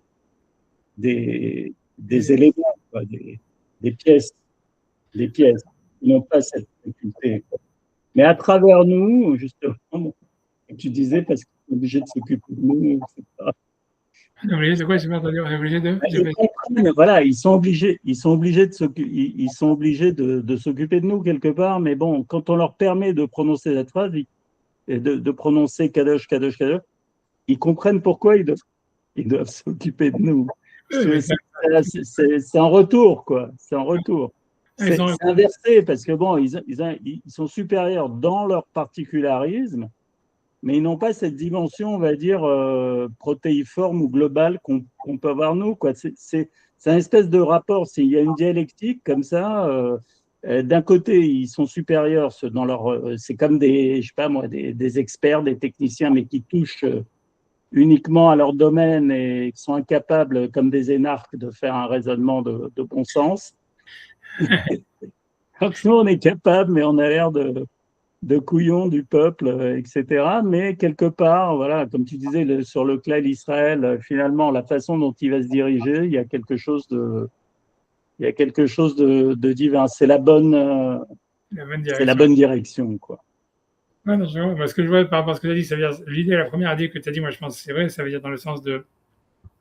Le Barakshar, je pense qu'on ne va pas trop épiloguer sur le Barakshar, mais ça veut dire, mais ce que je veux dire, la première chose que tu as dit, tu vois, sur l'histoire de Kadosh, etc., encore une fois, tu vois, là où on voit le plus, tu vois, pour comprendre le mot de Kadosh, c'est le plus simple, c'est de le voir dans le mariage, tu vois, puisque c'est, tu vois, Areat Mekudesh et Li, tu vois, donc c'est là où on voit, tu vois, tu es sanctifié pour moi, et ça veut dire, et donc tu vois, et ça veut dire, si on comprend bien le double sens, ça veut dire, en même temps, ça veut dire, donc il y a deux explications, ça veut dire, elle est interdite à tout le monde, parce que Kadosh, ça veut dire elle est interdite à tous les autres hommes maintenant, comme du Hekdesh, ça veut dire comme quelque chose qui est sanctifié, donc qui est séparé. Donc tu vois, c'est l'idée, en fait, comme tu as dit, de séparer autres, etc., qui maintenant, à partir, tu vois, est dans un autre domaine, tu vois. Mais en même temps, tu vois, c'est Mekudesh et Li, et tu vois, donc, parce qu'il y a l'idée aussi, tu vois, comme tu vois, l'autre explication du mot Kadosh, qui est le contraire, tu vois, qui veut dire en fait quelque chose au contraire qui est réservé pour moi, qui m'est unique, tu vois, qui est, si tu veux, tu vois, ça veut dire qui est, voilà, spécifique, tu vois, et qui est vraiment, qui m'est destiné, tu vois, qui est vraiment, tu vois, donc il y a le rapport en même temps, tu vois, si tu veux, de autre et en même temps de quelque chose de spécifique, tu vois, de quelque chose au contraire de très proche, si tu veux. Et tu vois, tu vois, je pense, tu vois, c'est parce qu'en fait, tu vois, l'idée, on voit bien que c'est ça, encore une fois, la particularité du judaïsme, c'est qu'on a un Dieu immanent et transcendant, tu vois. Et a priori, tu vois, l'idée du Kadosh, c'est ça ce que ça veut dire. Ça veut dire que Dieu, il est immanent et transcendant. Et ça veut, et comme tu dis, ça veut dire, c'est vrai qu'en fait, si tu veux, c'est l'essence même de l'humain, de la conscience humaine, de se sentir en même temps, si tu veux, ça veut dire dans le monde, tu vois, de se sentir, on va dire, dans la matière, de se sentir incorporé, matérialisé, et en même temps au-dessus, si tu veux, de la matière et de la temporalité. Et en fait, on a ce double, tu vois, c'est l'essence, tu vois, de la conscience humaine. Et comme tu dis, tu vois, tu vois, ça fait sens, tu vois, comme dire, voilà, c'est ce que ça veut dire. Donc les anges, si tu veux, quand nous on agit, si tu veux, quand on parle en fait de cette histoire-là, tu vois, de Kadosh, ça veut dire, eux ils peuvent dire Kadosh, comme tu dis, ça veut dire cette conscience, tu vois, à cheval entre l'immanence et la transcendance, ça veut dire Dieu est en nous, tu vois, mais il est au-dessus de nous en même temps, tu vois, il est dans la matière et il est au-dessus de la matière. En fait, si tu veux, c'est grâce à l'homme qu'en fait, ils peuvent le concevoir, quoi. C'est à travers la conscience humaine qu'ils le conçoivent, quoi. L'action humaine, etc. Tu vois, ça veut dire, ça fait sens, tu vois, de dire ça, tu vois, ça veut dire, je comprends, tu vois, c'est sûr. Et qu'en fait, l'idée qu'il faudrait rajouter par rapport à ce que toi t'as dit, ce que tu as dit, ça veut dire, grosso modo, que nous, cette prise de conscience entre l'immanent et le transcendant, on le prend aussi à travers, en fait, la compréhension d'une sorte de, tu vois, de pluralité, de globalité qu'il y a dans l'univers et qu'il y a en nous-mêmes, quoi. Ça veut dire que cette prise de conscience, en fait, elle est pas. Ça veut dire nous-mêmes, on peut, si tu veux, exprimer cette prise de conscience à travers, si tu veux, plutôt à travers une explosion, on va dire, à travers une. Ouais, ouais, ça veut dire à travers l'observation ou l'affirmation d'une sorte de mosaïque, plutôt qu'à travers ça veut dire l'affirmation ça veut dire d'une centralité, tu vois, de quelque chose qui serait en fait monolithique, si tu veux. Ce que je veux dire par là, tu vois, c'est pour opposer, par exemple, tu vois, quand tu dirais, bien qu'après ça, c'est pour ça qu'on comprend maintenant pourquoi Hachem Elokeinu, Hachem Echad, ça serait vraiment l'opposé des anges, tu vois, ça serait le pendant du Kadosh Kadosh. Parce que tu vois, en fait, ça veut dire, parce que ils sont appelés les dieux des armées, tu vois, Hachem Sevakot, donc c'est les armées d'anges, donc c'est une pluralité, tu vois, tu vois, c'est une mosaïque, tu vois, c'est quelque chose, tu vois, qui est, tu vois, complètement décentralisé, tu vois, et que, en fait, on a l'impression que nous, c'est en nous ouvrant sur ça, tu vois, ça veut dire sur voilà tous les animaux, tous les anges, tu vois, quand on fait les télim, tu vois, si on te dit voilà, Amin Hacham, tu vois, Tanim, les serpents, les machins, les ragnagnas, le soleil, ça veut dire la lune, la neige, le vent, ce que tu veux, tu vois, tout le truc, tu vois, ça veut dire, c'est en nous ouvrant sur cette pluralité mosaïque, tu vois, des représentations, ça veut dire la création du monde, que tu vois, qu'en fait, nous, on peut prendre conscience de c'est en tout cas de cette obligation, tu vois, si tu veux, de ce rapport, tu vois, de cette ambivalence, tu vois, du fait qu'Hachem, il est en même temps immanent et transcendant parce qu'en fait, il est dans une pluralité, quoi. C'est comme s'il y a cette somme qui regroupe tout, tu vois. Et en même temps, pour comprendre la somme, c'est-à-dire l'accès qu'on a à la somme, c'est à travers les éléments de la somme, quoi, pas à travers en cherchant la somme elle-même, quoi, quelque chose comme ça. Et en fait, dans Hachem Elokeinu, Hachem Echad, ça serait un peu l'opposé de ça, tu vois. Ça serait en fait, c'est pour ça que, tu vois, ça expliquerait pourquoi en fait les anges ils viennent attaquer Jacob et tout ça quand il dit Hachem, que lui dit Hachem Elokeinu, Hachem Echad. C'est vrai que d'un autre côté, ça veut dire il y aurait comme une sorte de paradoxe là-dedans. Ça veut dire en fait, les anges ils nous aiment bien quand, en fait, ça veut dire parce que ils savent qu'on prend conscience de nous-mêmes à travers le fait qu'en fait on est ouvert sur une sorte de multitude éclaté de mosaïques, tu vois, en face de nous, de l'univers, et qu'on est capable, si tu veux, comment dire, de s'ouvrir à ça, et même de ressentir ça en nous, etc. Et là-dedans, en fait, si tu veux, c'est comme si les anges, en fait, ils se trouvent, on va dire, en paix avec nous, quoi. Mais qu'en fait, paradoxalement, cette conscience qu'on a, elle vient du fait qu'en fait, nous-mêmes, on se sent, en fait, unique, on se sent comme ayant une conscience, tu vois, tu vois, ça veut dire séparé, tu vois, individuel, etc., qui est Hachem Elokeinu, Hachem Echad. Et en fait, c'est là où les anges, ils sont, en fait, en friction avec nous. C'est pour ça que quand on dit Baruch Hashem Kivod dans Choto Alamed, on doit le dire à voix basse pour pas que les anges ils soient jaloux et qu'on peut dire quoi Yom Kippour à voix haute parce qu'on est au-dessus des anges, etc., etc. Tu vois, ça veut dire que c'est là où il y aurait une friction, quoi. C'est-à-dire tout le reste, ça passe, mais ça passe mal. Mais paradoxalement, tu vois, on est obligé tu vois, ça veut dire c'est de là où tout part, quoi. Ça, si on le dit pas, on peut pas faire la shira pour eux, quoi. Ça veut dire, ouais, c'est un truc comme ça, tu vois, ça serait ça l'idée, tu vois, ça serait un truc dans ce goût-là, tu vois, ça serait un truc dans ce goût-là. Ouais, tu vois, ça, rien. Ce qui est, ouais, tu vois, j'en sais rien, tu vois. Je pense, tu vois, il y a quelque chose aussi, tu vois, à mon avis, le vrai, il y a aussi, tu vois, un truc plus général. À mon avis, tu vois, il y a quelque chose, peut-être, tu vois, aussi plus général. Ça veut dire plus, tu vois, qui articulerait ça plus, c'est que si tu veux, c'est une opposition qui est entre le fait d'être et le fait d'agir, tu vois. Tu vois, c'est qu'en fait, si tu veux, la raison, tu vois, pourquoi, en fait, tu vois, le Nefesh HaChaim, en fait, tu vois, lui, en fait, il parle pas du conflit avec les anges et compagnie et tout ça, etc. C'est parce que, tu vois, il définit l'homme, tu vois, comme étant juste une succession d'actions, tu vois. Comme il dit, tu vois, la Neshama, tu vois, on agit, ça fait un roi, ça fait ça. Il y a pas, comme si, tu vois, il n'y a pas de substance, tu vois, l'homme, il n'a pas de, si tu veux, sa conscience de lui-même, en fait, elle serait comme une sorte d'illusion. Et qu'en fait, on vit qu'une succession d'instants, que des actions, et on est défini par nos actions. Et comme si, en fait, notre être, en réalité, il n'existe pas, ou tu vois, c'est une sorte d'illusion, tu vois.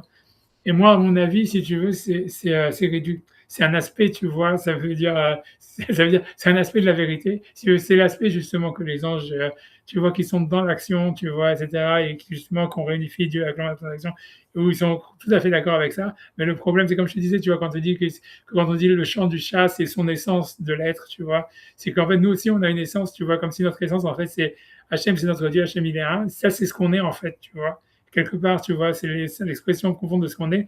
Et ça, les anges, ça les dérange, tu vois, ça veut dire, le rapport à l'être, tu vois, ça veut dire que nous, on est une substance. Tu vois, comme c'est comme dire qu'on a la terre d'Israël, ça revient à la même chose, tu vois, ça veut dire, les goïms, ils nous acceptent, et ils vont tout prendre de nous, ça veut dire la Torah, les machins, les mitzvot, tu vois, comme il y avait, je me rappelle, quand il y a eu la chute du mur de Berlin, il y avait les Russes, etc. Et en fait, tu vois, tous les mecs qui étaient dans les médias en Russie, c'est tous des Juifs, tu vois.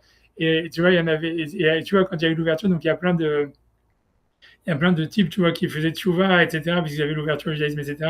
Et il y avait un présentateur, moi je l'ai su parce que j'avais les élèves russes, tu vois, de ma yeshiva. Et tu vois, et que tu vois, il me disait, il y a un présentateur russe, tu vois, qui a dit, si moi je demandais à tous les goïms de faire la brit mila, je vous garantis qu'ils feraient tous la brit mila.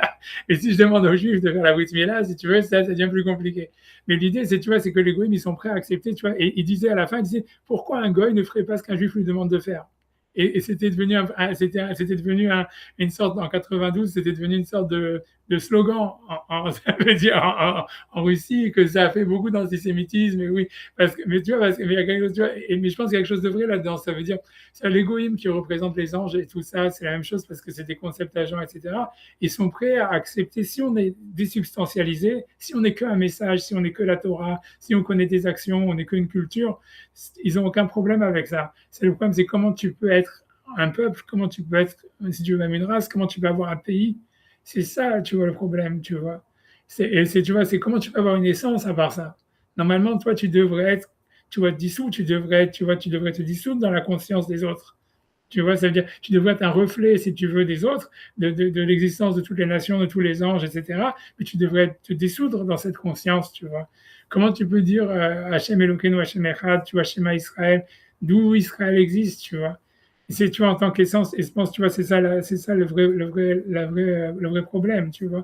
Et encore, et c'est un problème sur tout le livre du Nefesh HaChaim, ça veut dire, tu vois, lui-même, tu vois, en grosso modo, c'est peut-être le livre le plus antisémite qui existe. Parce que, tu vois, ça veut dire, parce que, tu vois, ça veut dire, il nie l'essence, tu vois, du juif en tant qu'étant, tu vois. Et c'est, tu vois, c'est quelque chose, tu vois. Ok, je dis pas que c'est ça, c'est pas ce qu'il veut, mais ça veut dire, au fond, en fait, lui, il veut débarrasser. Ça veut dire, mais c'est vrai qu'au fond, c'est un livre antisémite. Ça veut dire, tu vois, je dis pas pour rien que Sartre et tout ça, il disait ça et tout ça. C'est parce que, tu vois, ça veut dire, c'est tout, parce que tu débarrasses, tu enlèves, tu désessentialises le juif, tu vois. Ça veut dire, tu transformes le juif en judaïsme. Et en fait, tu vois, et ça, c'est sûr que les anges, ils sont contents, et que tu vois, etc. Mais le problème, tu vois, c'est que c'est pas vrai, tu vois. Ça veut dire, alors c'est possible que l'essence profonde, tu vois, du juif, c'est en fait juste Hachem Elokeinu, Hachem Echad. Moi, je pense, j'en suis persuadé que c'est vrai, tu vois. C'est exactement comme la souris qui te dit que son chant, c'est, je sais pas, je vais jouer, etc. Je pense que le juif, au fond, c'est même, je pense que le fait de dire le schéma, c'est pas du tout c'est pas en fait une acceptation du joug divin, etc. Au fond, c'est juste l'expression de soi, tu vois. C'est pour ça qu'on dit ça, c'est l'expression de ce que tu es. Au fond, c'est tout, tu vois. Mais je pense que ça veut dire, voilà, mais je pense que voilà, c'est difficile à admettre, tu vois, pour les goïms, que les juifs ou pour les anges, que le juif, il puisse être quelque chose, tu vois. Même si c'est ça, tu vois, ça veut dire, c'est ça le problème, tu vois, ça veut dire, j'en sais rien, tu vois,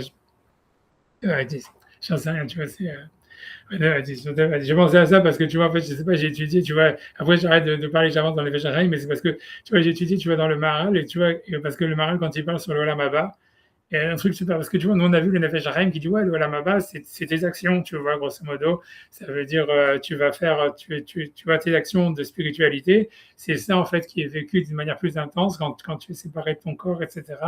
Et les actions d'obscurité, c'est la même chose, etc. Donc tes actions, c'est ton Olam Haba et c'est ton Gehinam, etc. Et tu vois, c'est ce qu'il dit, le Nefesh Hachaim, etc. Et si tu veux, le Maharal, il ramène, tu vois, parce que dans Maïmonide, il y a un truc similaire. Tu vois, sauf que Maïmonide, en fait, il y a un truc similaire dans Maïmonide, tu vois, qui est très intéressant, peu importe avec des gros trucs, mais comme le Maharal, il ramène cette théorie, si tu veux, il dit, mais comment tu comprends qu'un enfant, il a le Olam Haba? Lui, tu vois, il a aucun mérite et tout ça, etc. Donc, comment est-ce qu'il peut avoir le Olam Haba?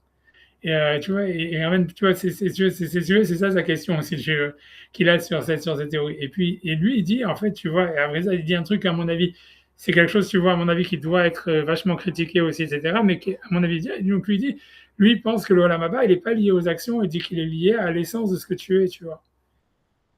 Tu vois, ça veut dire, c'est pour ça, tu vois, que lui dit, voilà, un enfant, tu vois, ça veut dire comme s'il a, son âme, elle est pure, etc. C'est pour ça qu'il a le Olam Haba, parce qu'en fait, si tu veux, voilà, il est, et tu vois, c'est pour ça, lui dit que, quand on dit, donc, lui, c'est l'histoire quand on dit, Kol Israël Shlem Haïk le Olam Haba, pour lui, il dit, ça veut pas dire, parce que Maïmonide, il explique, Kol Israël Shlem Haïk le Olam Haba, tous les juifs ont une part dans le monde futur, ça veut dire que tous les juifs, ils ont eu des moments de spiritualité intenses, qui justifierait, tu vois, de leur donner une éternité quelque part. C'est comme ça que Maïmonide l'explique, tu vois, il dit, c'est pour ça qu'Hachem il a donné, parce que Maïmonide dit, il suffit d'avoir eu un moment dans sa vie, c'est connu, c'est pas Maïmonide, de spiritualité réelle, tu vois, ça veut dire de connexion à Dieu, etc., d'avoir fait une mitzvah, etc., d'une manière parfaite, pour que tu le Olam Haba. Et il dit, chaque juif, comme il y a tellement de mitzvot, tu vois, c'est impossible qu'il n'y ait pas un juif qui n'a pas à un moment, tu vois, une mitzvah qu'il a fait bien, quoi, quelque part, tu vois, d'une manière parfaite, etc., etc. Tu vois, ça c'est, et tu vois, le Maharal, il critique, tu vois, tout ça en disant, c'est pas qui te dit, tu vois, c'est pas qui te dit, ouais, c'est possible qu'on fait des mots, des mitzvot parfaites, mais le fait qu'il y a plein de mitzvot, il y a aussi plein de manières d'enfreindre la Torah, tu vois, et pourquoi tu penses que tu vois, en fait, que ouais, les mitzvot, elles comptent tellement, et que la vérote, ça veut dire, elles vont passer comme ça à la trappe, parce que tu avais une mitzvah. On peut être assez d'accord avec Maïmonide, parce que on peut dire que c'est de multiples chances, les mitzvot, de toucher au but, si tu veux. Ouais, Et qu'à partir du moment, parce qu'à partir du moment où tu as touché la dimension, on va dire, ça s'oublie jamais. Parce que tout ce qui est spirituel est éternel. Donc, d'une certaine façon, une fois que tu as pu toucher à cette dimension, ça s'en va jamais, quoi. Ça peut plus s'en aller. c'est ce qu'il dit Maïmonide, tu vois, ce que tu dis, c'est, tu vois, mais lui, tu vois, le Maharal, il est critique par rapport à ça, il pense que c'est une vision. En fait, il est critique sans avoir de preuves, tu vois, c'est-à-dire, ce passage, tu vois, du Maharal, il est très intéressant parce que ça, c'est un des passages où, tu vois, il est vraiment le plus de mauvaise foi possible, tu vois, parce qu'il ramène des morts qui n'existent pas et tout ça, tu vois, ça veut dire tout l'article, tout le truc, tu vois, qu'on fait quand on veut prouver les tu vois, elle est là, et tu vois, et tu vois, mais qu'à la fin, tu vois, ça veut dire, et lui, il dit, mais je pense que l'idée, il y a quelque chose de vrai là-dedans, de dire, tu vois, que ça veut dire, je pense, tu vois, sa question de l'enfance, c'est pour ça que moi, de tous les arguments qu'il donne, tu vois, moi, je pense qu'ils sont pas recevables. Mais cette question de dire pourquoi est-ce qu'un enfant il a le lama, si ça dépend de nos actions et de nos mérites, tu vois, je pense que c'est une question, tu vois, ça veut dire, à moins que tu peux répondre que par l'histoire des Gilgoulim ou des machins comme ça, tu vois. Et comme le Maharal, tu vois, si tu veux, il veut, tu vois, pas, tu vois, il veut justement, tu vois, il veut pas arriver à ça, il pense pas à ça, ou whatever it is. Ouais. Ou que l'enfant il réagit par instinct, comme l'animal. C'est-à-dire que l'enfant, jusqu'à un certain âge, c'est qu'un instinctif, et par définition, l'instinct, ça ne peut pas se tromper, parce que c'est un instinct. Ouais, ok, mais Pas dire plus. c'est Dieu qui leur a fait des actions, mais je sais pas, après tu peux trouver, voilà, j'en sais rien, à des Shalom, tu vois des nouveau-nés, des machins, des trucs comme ça, tu vois, ça veut dire des enfants qui sont en bas âge, quel instinct, tu vois. Mais tu vois, lui, il veut dire en fait que lui, il pense que tu vois, et moi je pense qu'il y a quelque chose de vrai dans ce qu'il dit, ça veut dire, il y a quelque chose de vrai, moi je pense que c'est très dangereux ce qu'il dit, parce que tu vois, c'est vraiment, c'est de lui dire en fait non, que ça veut dire, c'est, le Olam Haba, il est lié à l'essence de ce que tu es. Et pour lui, tu vois, quand on dit que tu vois quoi l'Israël Shalem Haïk Olam Haba, c'est parce qu'il dit que l'essence d'un juif, tu vois, elle correspond au fond, ça veut dire, elle a quelque chose d'incorruptible, tu vois. Et que toutes ces actions, en fait, pourront jamais, en fait, si tu veux, tu vois, ça veut dire toucher, ou etc., etc. Et que si tu veux, et que c'est ça ce qui lui permet, qui lui garantit le lamaba. Ça veut dire, ça veut dire, tu vois, pour moi, c'est très proche du christianisme qui dit qu'il suffit que tu sois baptisé. Bon, voilà. Tu vois, c'est vrai, tu vois, c'est vrai que moi, c'est un côté en ça que je suis très dangereux là-dedans, tu vois, de dire. Ou alors, il y a la solution du permis à points. C'est-à-dire qu'en fait, tu viens avec un score au départ et puis tu perds des points au temps Ouais, Et, ouais, c'est et vrai. l'enfant, par définition, il aurait tous ses points au départ et Ouais, il ne les voilà, perdrait que s'il fait des conneries, quoi. ouais, comme il y a, ouais, c'est un truc comme ça, tu vois. Ce serait peut-être. Il y a plein c'est sûr que, en tout cas, c'est la question. Elle est Et repartir et repasser le permis, c'est le Gilgul. voilà, c'est ça. Voilà, c'est ça, ouais. Si on pense à ça, c'est ça, j'en sais rien. Mais c'est possible, mais j'en sais rien, tu vois, j'en sais rien. Honnêtement, je pense que la question, c'est une bonne question. Je pense en tous les cas que l'idée de dire, tu vois, ça veut dire d'avoir enlevé l'idée que, tu vois, que si tu veux, il y a une essence un juif, une essence. Je pense que, tu vois, tu vois, comme il fait le Nefesh HaChaim, et comme, tu vois, justement, tu vois, comme ils ont voulu faire, tu vois, ça veut dire que, voilà, comme il fait un peu le Rambam et tout ça, etc. Et en fait, je pense qu'il y a quelque chose, tu vois, c'est une vision tronquée, tu vois. Ça veut dire, voilà, je pense que, je sais pas c'est quoi là, si tu veux comment dire, la limite de cette histoire-là, et que tu vois, du fait que le juif il a une essence, qu'on a une essence, etc., etc. Et cetera. Et comme je te dis, c'est exactement ça l'histoire de la terre d'Israël, c'est ça l'histoire d'Israël en tant que nation, c'est ça l'histoire, tu vois, du juif en tant qu'être humain, tu vois, en tant qu'être humain, en tant qu'existant, en tant qu'étant, tu vois, et pas juste en tant que, tu vois, existant comme action, tu vois ce que je veux dire. Si tu veux, tu vois, je pense qu'il y a quelque chose, tu vois, ça veut dire, Julien Le Marais, je pense qu'il soulève un super point.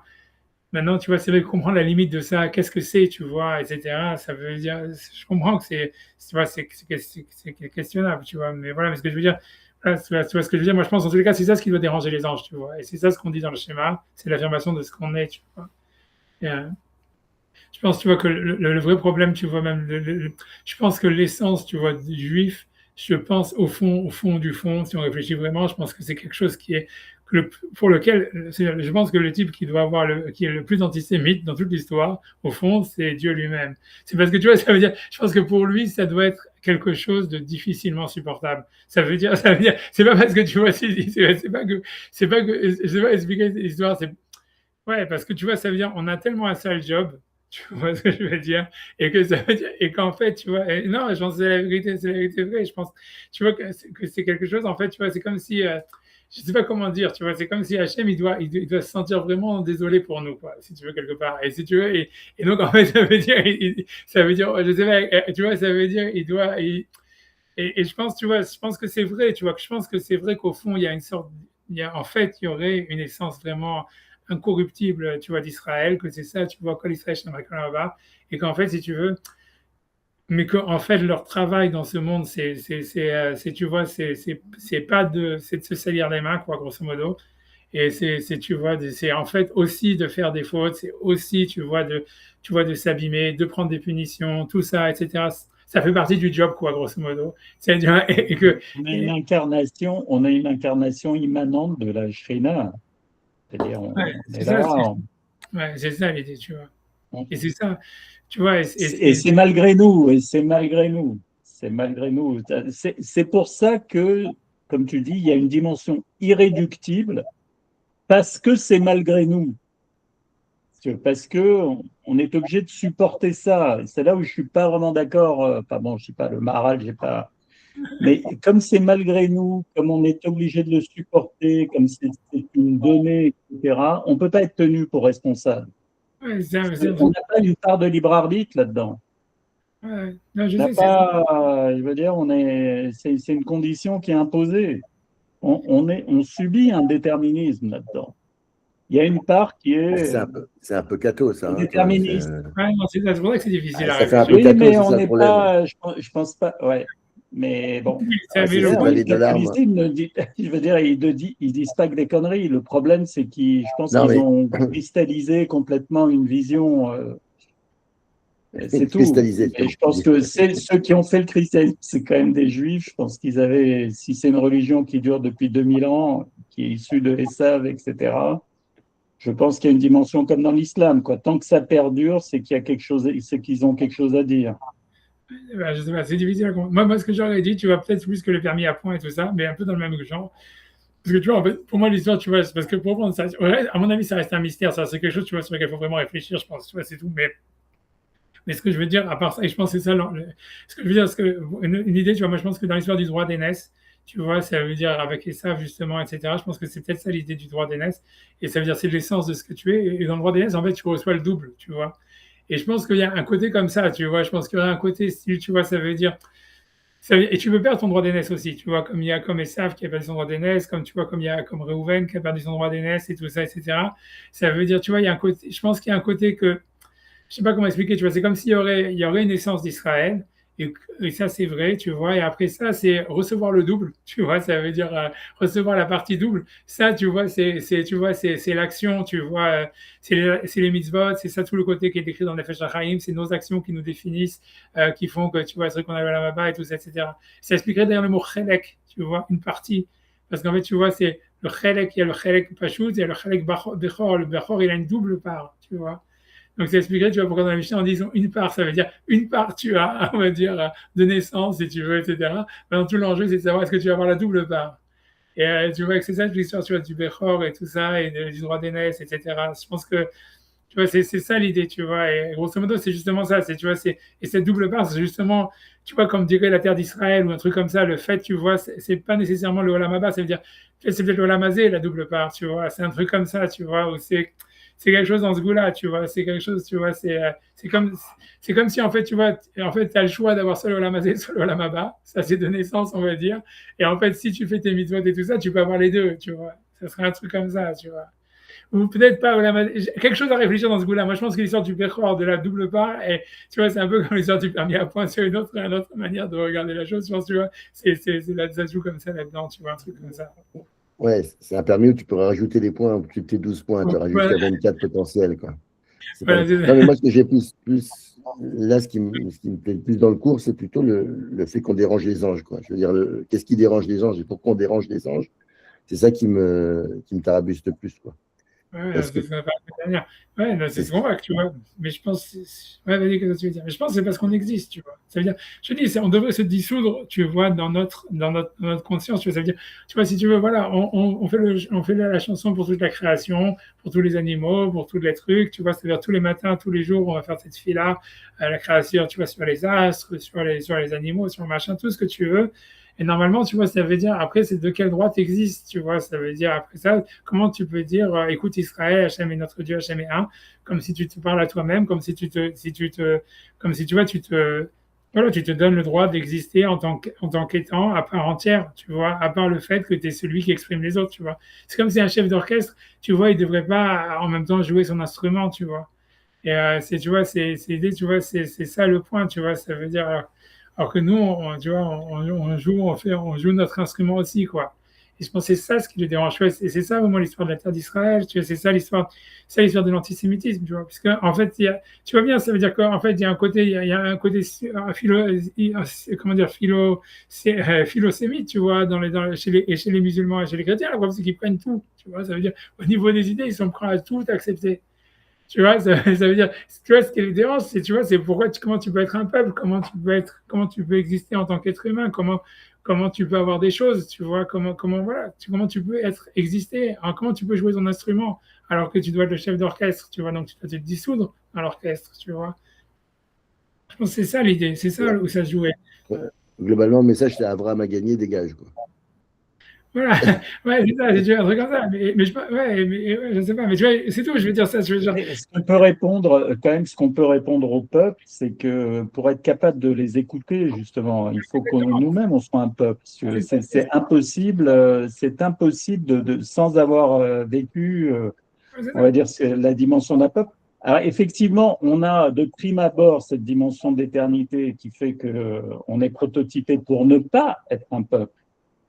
Mais ce qui nous donne, ce que les autres devraient comprendre, c'est que justement, et toutes les étapes en fait du peuple juif, on a l'impression que c'est pas naturel, c'est forcé, on nous force à faire des choses, va sur la terre, né dans un désert, enfin bref, il n'y a que des parts en exil, survie, enfin, je veux dire des choses, c'est mission impossible, qui forment un peuple particulier, parce qu'on n'est pas un peuple comme les autres, mais quelque part pour être capable à la fois d'écouter, de comprendre ce que les autres, parce que sinon, on ne comprendrait rien, on serait comme un espèce de super ange ou un truc comme ça, mais il n'y aurait aucun rapport avec le réel, quoi, quelque part. Si on est capable d'avoir un impact, c'est parce qu'on est un peuple. Oui, je sais, mais Non, tu mais vois, enfin, mais c'est la exactement. Torah, elle existe. La Torah elle existe depuis 3000 ans, donc depuis 3000 ans, on a la réponse. Je veux dire, je veux bien maintenant qu'on ait d'autres trucs, mais on a la réponse à ces questions-là depuis Moshe, quoi. Après, ok, c'est d'adaptation, si tu veux, mais on n'aurait plus besoin d'être là. On aurait été là et ça aurait suffi comme les Grecs, quoi. Ça suffit à démarrer la machine, après débrouillez-vous, quoi. Enfin, arrêtez de nous casser les pieds. Non, moi, je pense que la dimension la plus importante dans notre truc, et c'est vrai que je repense maintenant pourquoi on s'appelle Israël. Enfin, la terre, le pays s'appelle Israël et pas Ivry ou pas, tu vois. Et je pense que Ivry, c'est beaucoup plus proche de nous, quoi, que finalement qu'Israël, quoi. Parce qu'on est toujours ouvert, on est toujours un mec de l'extérieur qui va traverser un truc. Enfin, on va toujours avoir cette dimension-là, pas cette dimension de fixe, quoi. Oui, mais tu vois, la priori, oui, c'est d'être fixe. Mais je pense qu'encore une fois, c'est comme. Moi, je pense que dans le rapport avec les anges et le rapport avec les nations et tout ça, c'est comme on a vu, c'est la prise de conscience de nous-mêmes. C'est à travers ça qu'on peut justement réunifier, si je veux, les anges avec l'univers et tout ça. Donc, c'est pour ça que c'est ambivalent. C'est pour ça que tu vois, les anges, ils viennent attaquer Israël, ils viennent attaquer Jacob. Ensuite, Hachem, il descend pour le protéger. Et ensuite, tu vois, ça veut dire ils sont à son service, puisqu'après, il y a marqué Vaishach, Yaakov Malachim. Ça veut dire que tu vois, ils travaillent avec lui, quoi. Donc, tu vois, c'est une étape. Ça veut dire, je pense que l'étape si tu veux, de l'ambivalence, tu vois, c'est comme une sorte de mouvement de recul, comme tu vois, un mouvement d'antagonisme, mais qui à la fin, tu vois, comment dire, tu vois, est dépassé, tu vois. Ça veut dire où finalement, tu vois, il y a une acceptation de dire, on a besoin s'il y a quelqu'un qui doit être au-dessus, qui englobe tout, mais qui en même temps, tu vois, doit exister. On est obligé d'accepter son existence, sinon nous-mêmes, on ne peut pas exister. Tu vois, comme dans l'histoire quand tu dis avec les anges, que finalement, tu vois, ils ne peuvent pas faire de chant si nous, on ne fait pas le chant, quoi. Ça veut dire, c'est nous qu'on les réunifie avec l'univers, etc. Donc, et c'est la même chose avec les nations. Je veux dire, tu vois, je pense que tu vois, c'est vraiment la prise de conscience, elle est nécessaire. Et c'est la même chose qui se passe au niveau des anges, ça se passe en même temps avec les nations, quoi. Ça veut dire, au fond, les nations, ils savent qu'Israël ne peut être, tu vois, si tu veux, ne peut leur donner un sens que parce qu'ils existent, tu vois. Et pour répondre à la question de tu vois, Thierry, ça veut dire, je pense que le point, c'est que c'est pas une théorie, tu vois. Ça veut dire, la Torah, c'est pas juste, tu vois, c'est pas juste un texte, c'est pas des commandements, c'est pas des idées. Tu vois, c'est une manière d'exister, tu vois. Et donc, ça doit nécessairement, si tu veux, exister au présent. Ça doit être, comment dire, matérialisé par quelque chose, tu vois. Non, c'est vrai, ça veut dire pourquoi, c'est comme ça veut dire ça c'est compliqué, tu vois, mais ça veut dire mais ça voudrait qu'on incarne bien, enfin, au minimum bien, quoi. C'est-à-dire qu'en fait, est-ce que l'incarnation des Juifs aujourd'hui, elle est ce qu'elle devrait être, ou est-ce qu'elle n'est pas justement sujette à discussion et à machin et à peut-être à amélioration, j'en sais rien, mais en tout cas, c'est pas évident qu'on soit la bonne incarnation. Ce que tu me disais en allant à l'aéroport, franchement, non, c'est sûr, non, c'est pas une réussite sur tous les points pour l'instant, quoi. Donc je veux bien l'exemple, mais voilà, il faut donner l'exemple. Il faut pas. C'est vrai, ouais, mais je pense que tu vois, c'est tout ça. C'est parce que tu vois, c'est l'idée. Je pense que puisqu'on voit bien que tout est dans tout, tu vois, et comment dire, inversement. Et en fait, tu vois, c'est l'histoire, c'est que nous, en fait, si tu veux, c'est clair que ouais, tu dis on doit être une réussite, mais je pense que c'est vraiment la vision chrétienne et musulmane, quoi. C'est-à-dire, ils voient leur Dieu, leur truc comme des gens parfaits. Nous, je pense que ce qu'on a appris et ce qu'on transmet, c'est qu'on peut suivre un chemin tout en étant des gens imparfaits, justement, comme les patriarches, tout ça. On n'arrête pas de voir leurs défauts, Moshe, etc. Enfin, toutes les stars de la Torah et du Tanakh, on voit autant les défauts que les qualités, si tu veux. Donc, moi, je pense que c'est le propre de l'humain. C'est le propre de l'humain, c'est aussi voilà, et c'est la supériorité aussi par rapport aux anges, quoi. C'est tout un aspect, on va dire, qui connaissent pas, ou alors ils sont dans une espèce de division là-dedans. Il y a les bons, il y a les mauvais aussi. Je ne sais pas exactement comment ça fonctionne, mais ils sont toujours ils n'arrivent pas à réunir. Je veux dire, toute la grandeur de l'homme, c'est qu'il réunit en une seule personne, on va dire, toutes ces contradictions. Et ça, ce domaine-là, c'est quelque chose. C'est pour ça qu'évidemment, c'est dans ce moment du schéma où on pose le doigt sur l'unité, mais on pose le doigt en fermant les yeux, quoi. C'est pas les yeux grands ouverts. Non, mais d'accord, mais si le message il était primordial, il fallait qu'il passe. Et je pense qu'il est passé, quoi. Enfin, je veux dire, il existe, quoi, le message. Après que nous, on l'adapte et on le vive, je sais pas, je cherche à comprendre pourquoi ils nous rejettent. Je pense que s'ils pensent que, par exemple, on ne fait pas le message comme on devrait le faire, mettons, peut-être que c'est une raison de le rejeter aussi. Peut-être que, voilà, on a eu la chance de recevoir qu'il écarte de la tête et la crème, et il faudra encore qu'on le suive, quoi, l'enseignement, quoi. C'est pas tout d'avoir reçu, quoi. Parce que là, pour l'instant, on est des bons récepteurs, mais voilà, je sais pas, je me pose la question, quoi. Moi, je pense que c'est plus une synergie, tu vois. Ça veut dire, pour moi, ce que je pense, tu vois, c'est qu'on voit bien que dans Père Cher, ça veut dire, puisque tu vois, nous, on est comme des chefs d'orchestre, tu vois, si tu veux, si on prend l'exemple du chef d'orchestre, c'est quand même on a un instrument, tu vois. Ok, si tu veux, le problème, c'est, tu vois, voilà, on fait partie de l'orchestre, quoi, tu vois. Et donc, ça veut dire, en fait, ça veut dire, le chef d'orchestre, il a un orchestre nul, tu vois, il peut, tu vois, ça veut dire, il fait ce qu'il peut avec ce qu'il a. Maintenant, le truc, tu vois, ça veut dire, après, on peut avoir aussi un chef d'orchestre mauvais, tu vois, aussi. Mais je pense que, tu vois, en fait, grosso modo, l'idée, c'est que c'est vraiment lié, tu vois. C'est-à-dire, grosso modo, ça veut dire, nous, on réagit, puisqu'on voit bien que tout, comme tu dis, tout est un tout, tu vois. Ça veut dire, en fait, en nous, on a tous ces animaux, on a tous les anges, on a toutes les nations en nous, on a du musulman en nous, on a du chrétien en nous, on a tout ce qu'on veut, on a des français, des italiens, de l'allemand, de ce que tu veux. Et ça veut dire, tu vois, ça veut dire que si jamais, tu vois, ça veut dire, donc voilà, donc si les Italiens, ils sont pourris, si tu veux, ok, nous, en fait, si tu veux, on doit reprendre ce côté italien, j'en sais rien, tu vois. Et On a du juif, on a du juif aussi parfois. on a du juif, voilà, exactement, etc. C'est notre instrument, etc. Mais je pense que tu vois que le truc, c'est que voilà, donc, si tu veux, tout a une influence sur tout. Ça veut dire, en fait, tu vois bien que les Allemands, quand ils ont fait la Shoah, etc., ils avaient un problème avec eux-mêmes, tu vois. Et quand il y a de l'antisémitisme quelque part, c'est clairement, tu vois, que c'est la nation, elle-même, elle se sent dans une impasse. Et que, en fait, si tu veux, donc, c'est pas que. Et l'idée, c'est que les Juifs, ils sont responsables de ça parce que c'est eux, en fait, qui devraient les sortir de cette impasse ou qui ont une responsabilité, tu vois, par rapport à ça, parce qu'ils ont une culpabilité, certainement, tu vois, ça veut dire quelque part, tu vois, mais ça veut dire grosso modo, tu vois, c'est un truc, si tu vois, ça veut dire, c'est comme si c'était dans le bateau, tu vois, c'était le capitaine du bateau, etc. C'est clair que, tu vois, si le bateau est cool, tu vois, le premier, tu vois, c'est voilà, je sais pas, quand tu prends un exemple plus bête encore, c'est tu prends les équipes de foot, c'est le premier que tu vas virer, c'est l'entraîneur, tu vois. Ça veut dire, c'est tout, tu vois. Quelle que soit la responsabilité de l'entraîneur par rapport aux joueurs et tout ça, etc. C'est-à-dire, le bottom line, c'est que voilà, c'est tout, tu vois, ça veut dire, voilà, c'est nous, si tu veux, on est les entraîneurs, si tu veux, et voilà, quoi. Donc, ça veut dire, après, c'est possible que l'équipe, elle perd parce que, tu vois, les joueurs sont mauvais, parce que si, parce que ça. Mais au fond, tu vois, c'est clair que, tu vois, on va responsabiliser l'entraîneur qu'il n'a pas été capable de motiver les joueurs, ou etc., etc. Et donc, voilà, c'est un peu ça, tu vois, l'idée, je pense, c'est tout. Donc, c'est pas qu'on est ni meilleur ni pire que les autres, etc., mais ça veut dire qu'au fond, c'est comme nous, c'est notre rôle, on a un rôle moteur, on a un rôle de synergie, etc. D'une certaine manière, tu vois, c'est normal qu'ils se retournent contre nous inconsciemment. Et tu vois, ça veut dire, c'est tout, tu vois, eux-mêmes, ils le savent pas, mais ça vient inconsciemment, c'est ça, tu vois, je veux dire, tu vois, c'est pour ça, c'est l'histoire du bouc émissaire, etc. Ça cristallise les problèmes, tu vois, qu'ils ont eux-mêmes, ils le cristallisent sur le juif.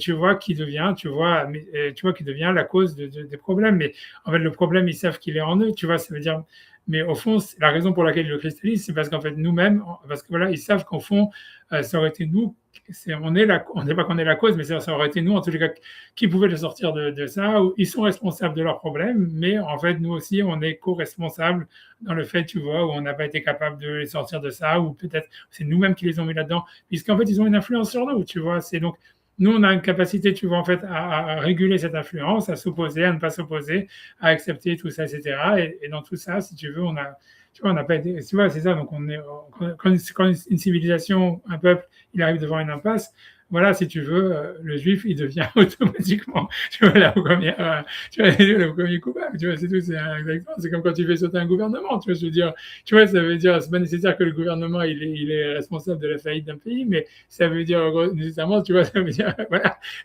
c'est comme ceux qui sont, tu vois, censés normalement l'éviter, etc., qui ont pris le truc, tu vois, voilà, c'est eux le Bechor, si tu veux, c'est eux qui sautent, tu vois, ceux qui sont mis comme responsables, tu vois, je pense que c'est tout, tu vois, mais c'est une synergie, tu vois. Je pense que c'est vraiment, c'est tout. C'est une synergie. C'est tout, tu vois. Je vois bien. L'idée de tout ce qu'il raconte depuis le début, c'est qu'au fond, c'est une respiration et qu'en fait, c'est une sorte de, tu vois, c'est un mouvement dynamique et synergique où il y a quelqu'un qui doit dynamique et qu'en fait, si tu veux, le peuple d'Israël, il a la capacité en fait de régler la dynamique, de l'orienter d'une manière positive, etc. Tu vois. Et donc, mais donc, il aurait une possibilité, si tu veux, à chaque fois de sauver la situation, tu vois. Si, tu vois, maintenant, voilà, voilà, on n'est pas responsable de toute la situation, mais on est responsable, si tu veux, comme des hommes politiques, comme des gens qui ont du pouvoir, on est responsable, en fait, si on a failli dans notre rôle de pouvoir, donc on va être les premiers, si tu veux, à être punis, quoi. parce qu'on est le Bechor, quoi, on est le fusible, quoi. C'est comme, tu vois, c'est exactement comme un gouvernement, c'est comme comme un entraîneur d'une équipe de foot. Tu vois, ça veut dire, voilà, c'est tout, tu vois. Et voilà, on a été élus pour ce job. Et ça marche vachement bien, sauf sur un point, c'est les Mayas dans tout ça. Les peuples avec qui on n'a jamais eu de contact. Ouais, ok, tu vois, après ça, tu vas savoir, ça, c'est encore une autre histoire, c'est sûr. Ok. Après, tu vois, l'Agma, elle en parle de tout ça, tu vois, ça veut dire, elle est consciente de toute cette histoire, tu vois, ça veut dire ok, ça c'est ok, c'est une question, tu vois, je veux dire, tu vois, c'est une question. Il y a des midrashim sur un sujet à part entière, honnêtement, que j'ai pas tellement. Les midrashim, ils en parlent, tu vois, elles parlent de Yayam, de tout ça, de la chrétienne, de l'histoire, etc. Puisque, si tu veux, c'est les gens du Zohar qui sont beaucoup allés là-bas, qui parlent toujours qu'ils ont fait des voyages lointains pour aller retrouver des vérités, etc., et là-bas, etc. Ok, c'est une question, tu vois, je veux dire, c'est notre histoire, tu vois, honnêtement, tu vois, c'est une question. Ouman, à Ouman. Ouais, c'est pas si lointain que ça. Tu vois, je pense qu'ils sont partis beaucoup plus en Inde ou des choses comme ça, ou en Inde, ça va savoir, ou bon, ça, c'est ce qu'ils appellent les villes. Je vous laisse tranquille, c'est comme ça. Et la Réouane Ouest. Enfin voilà, mais bref, au moins d'avancer un petit peu sur Black Shira, on a avancé un peu dans le voilà, bref, j'en sais rien, whatever it is. C'est quelque chose à réfléchir aussi.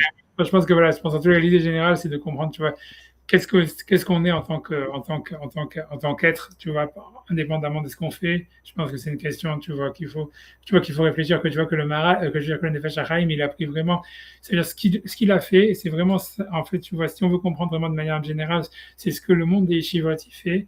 C'était, tu vois, et ça a été quelque chose qui était hyper libérateur, tu vois, tu vois, c'est de dire, voilà, on arrête de se juger et on n'existe pas, on agit. Et en fait, c'est quelque chose, tu vois, c'est ça la Torah de Raphaël de Vologine, c'est ça la Torah des Yeshivot, au fond, tu vois. Je dis pas qu'aujourd'hui c'est ça, mais à la base, c'était ça les Yeshivot. C'est en ça que c'est libérateur, c'est en ça que, tu vois, c'est en ça que ça a créé, si tu veux, tu vois, tous les mecs, même qui ont créé l'État d'Israël, qui sont devenus communistes, c'était des anciens Baruch Yeshiva, si tu veux. Ça veut dire, c'est ce que, tu vois, ce que ça a créé, tu vois, ce que c'était la Yeshiva, c'était ça, tu vois. Et tu vois, et ça a été extrêmement libérateur, c'était quelque chose, tu vois, vraiment tu vois, de très fort en réalité. Et il y a quelque chose de très, tu vois, on sent quand, tu vois, c'est hyper productif, c'est hyper, ça va faire des gens bien, quoi, en tous les cas, de penser comme ça, tu vois, de dire on n'existe pas, on est des actions, et que c'est quelque chose, tu vois, en fait, et que c'est nos actions qui vont nous définir, et c'est tout. Donc, on n'a pas à juger quoi que ce soit. Mais au fond, c'est clair qu'il y a quelque part, au niveau théorique, tu vois, je pense que c'est quand même une aporie, tu vois. Ça peut pas être vrai, quoi, grosso modo. Et donc, tu vois, ça veut dire que ce serait intéressant, tu vois, de réfléchir, tu vois. Je pense que c'est pour ça que le Maral, quand il pose cette question, il dit oui, mais comment les enfants, ils sont là-bas? Je pense que c'est une question complètement idiote, tu vois, etc. Mais je pense que ça, tu vois, c'est un truc, tu vois, sur lequel il faut réfléchir sur l'autre côté, tu vois, de savoir qu'est-ce que ça peut être. Et à mon avis, c'est ça ce que les anges, ils ont du mal aussi à envisager, quoi. Voilà. Voilà. Je vous laisse tranquille, je vous laisse chercher que des bonnes choses. Ça va le tout. Merci à vous, merci pour tout. Et que des bonnes choses. Allez, que tout. Bravo. Shalom. Shalom. Que tout. Que tout.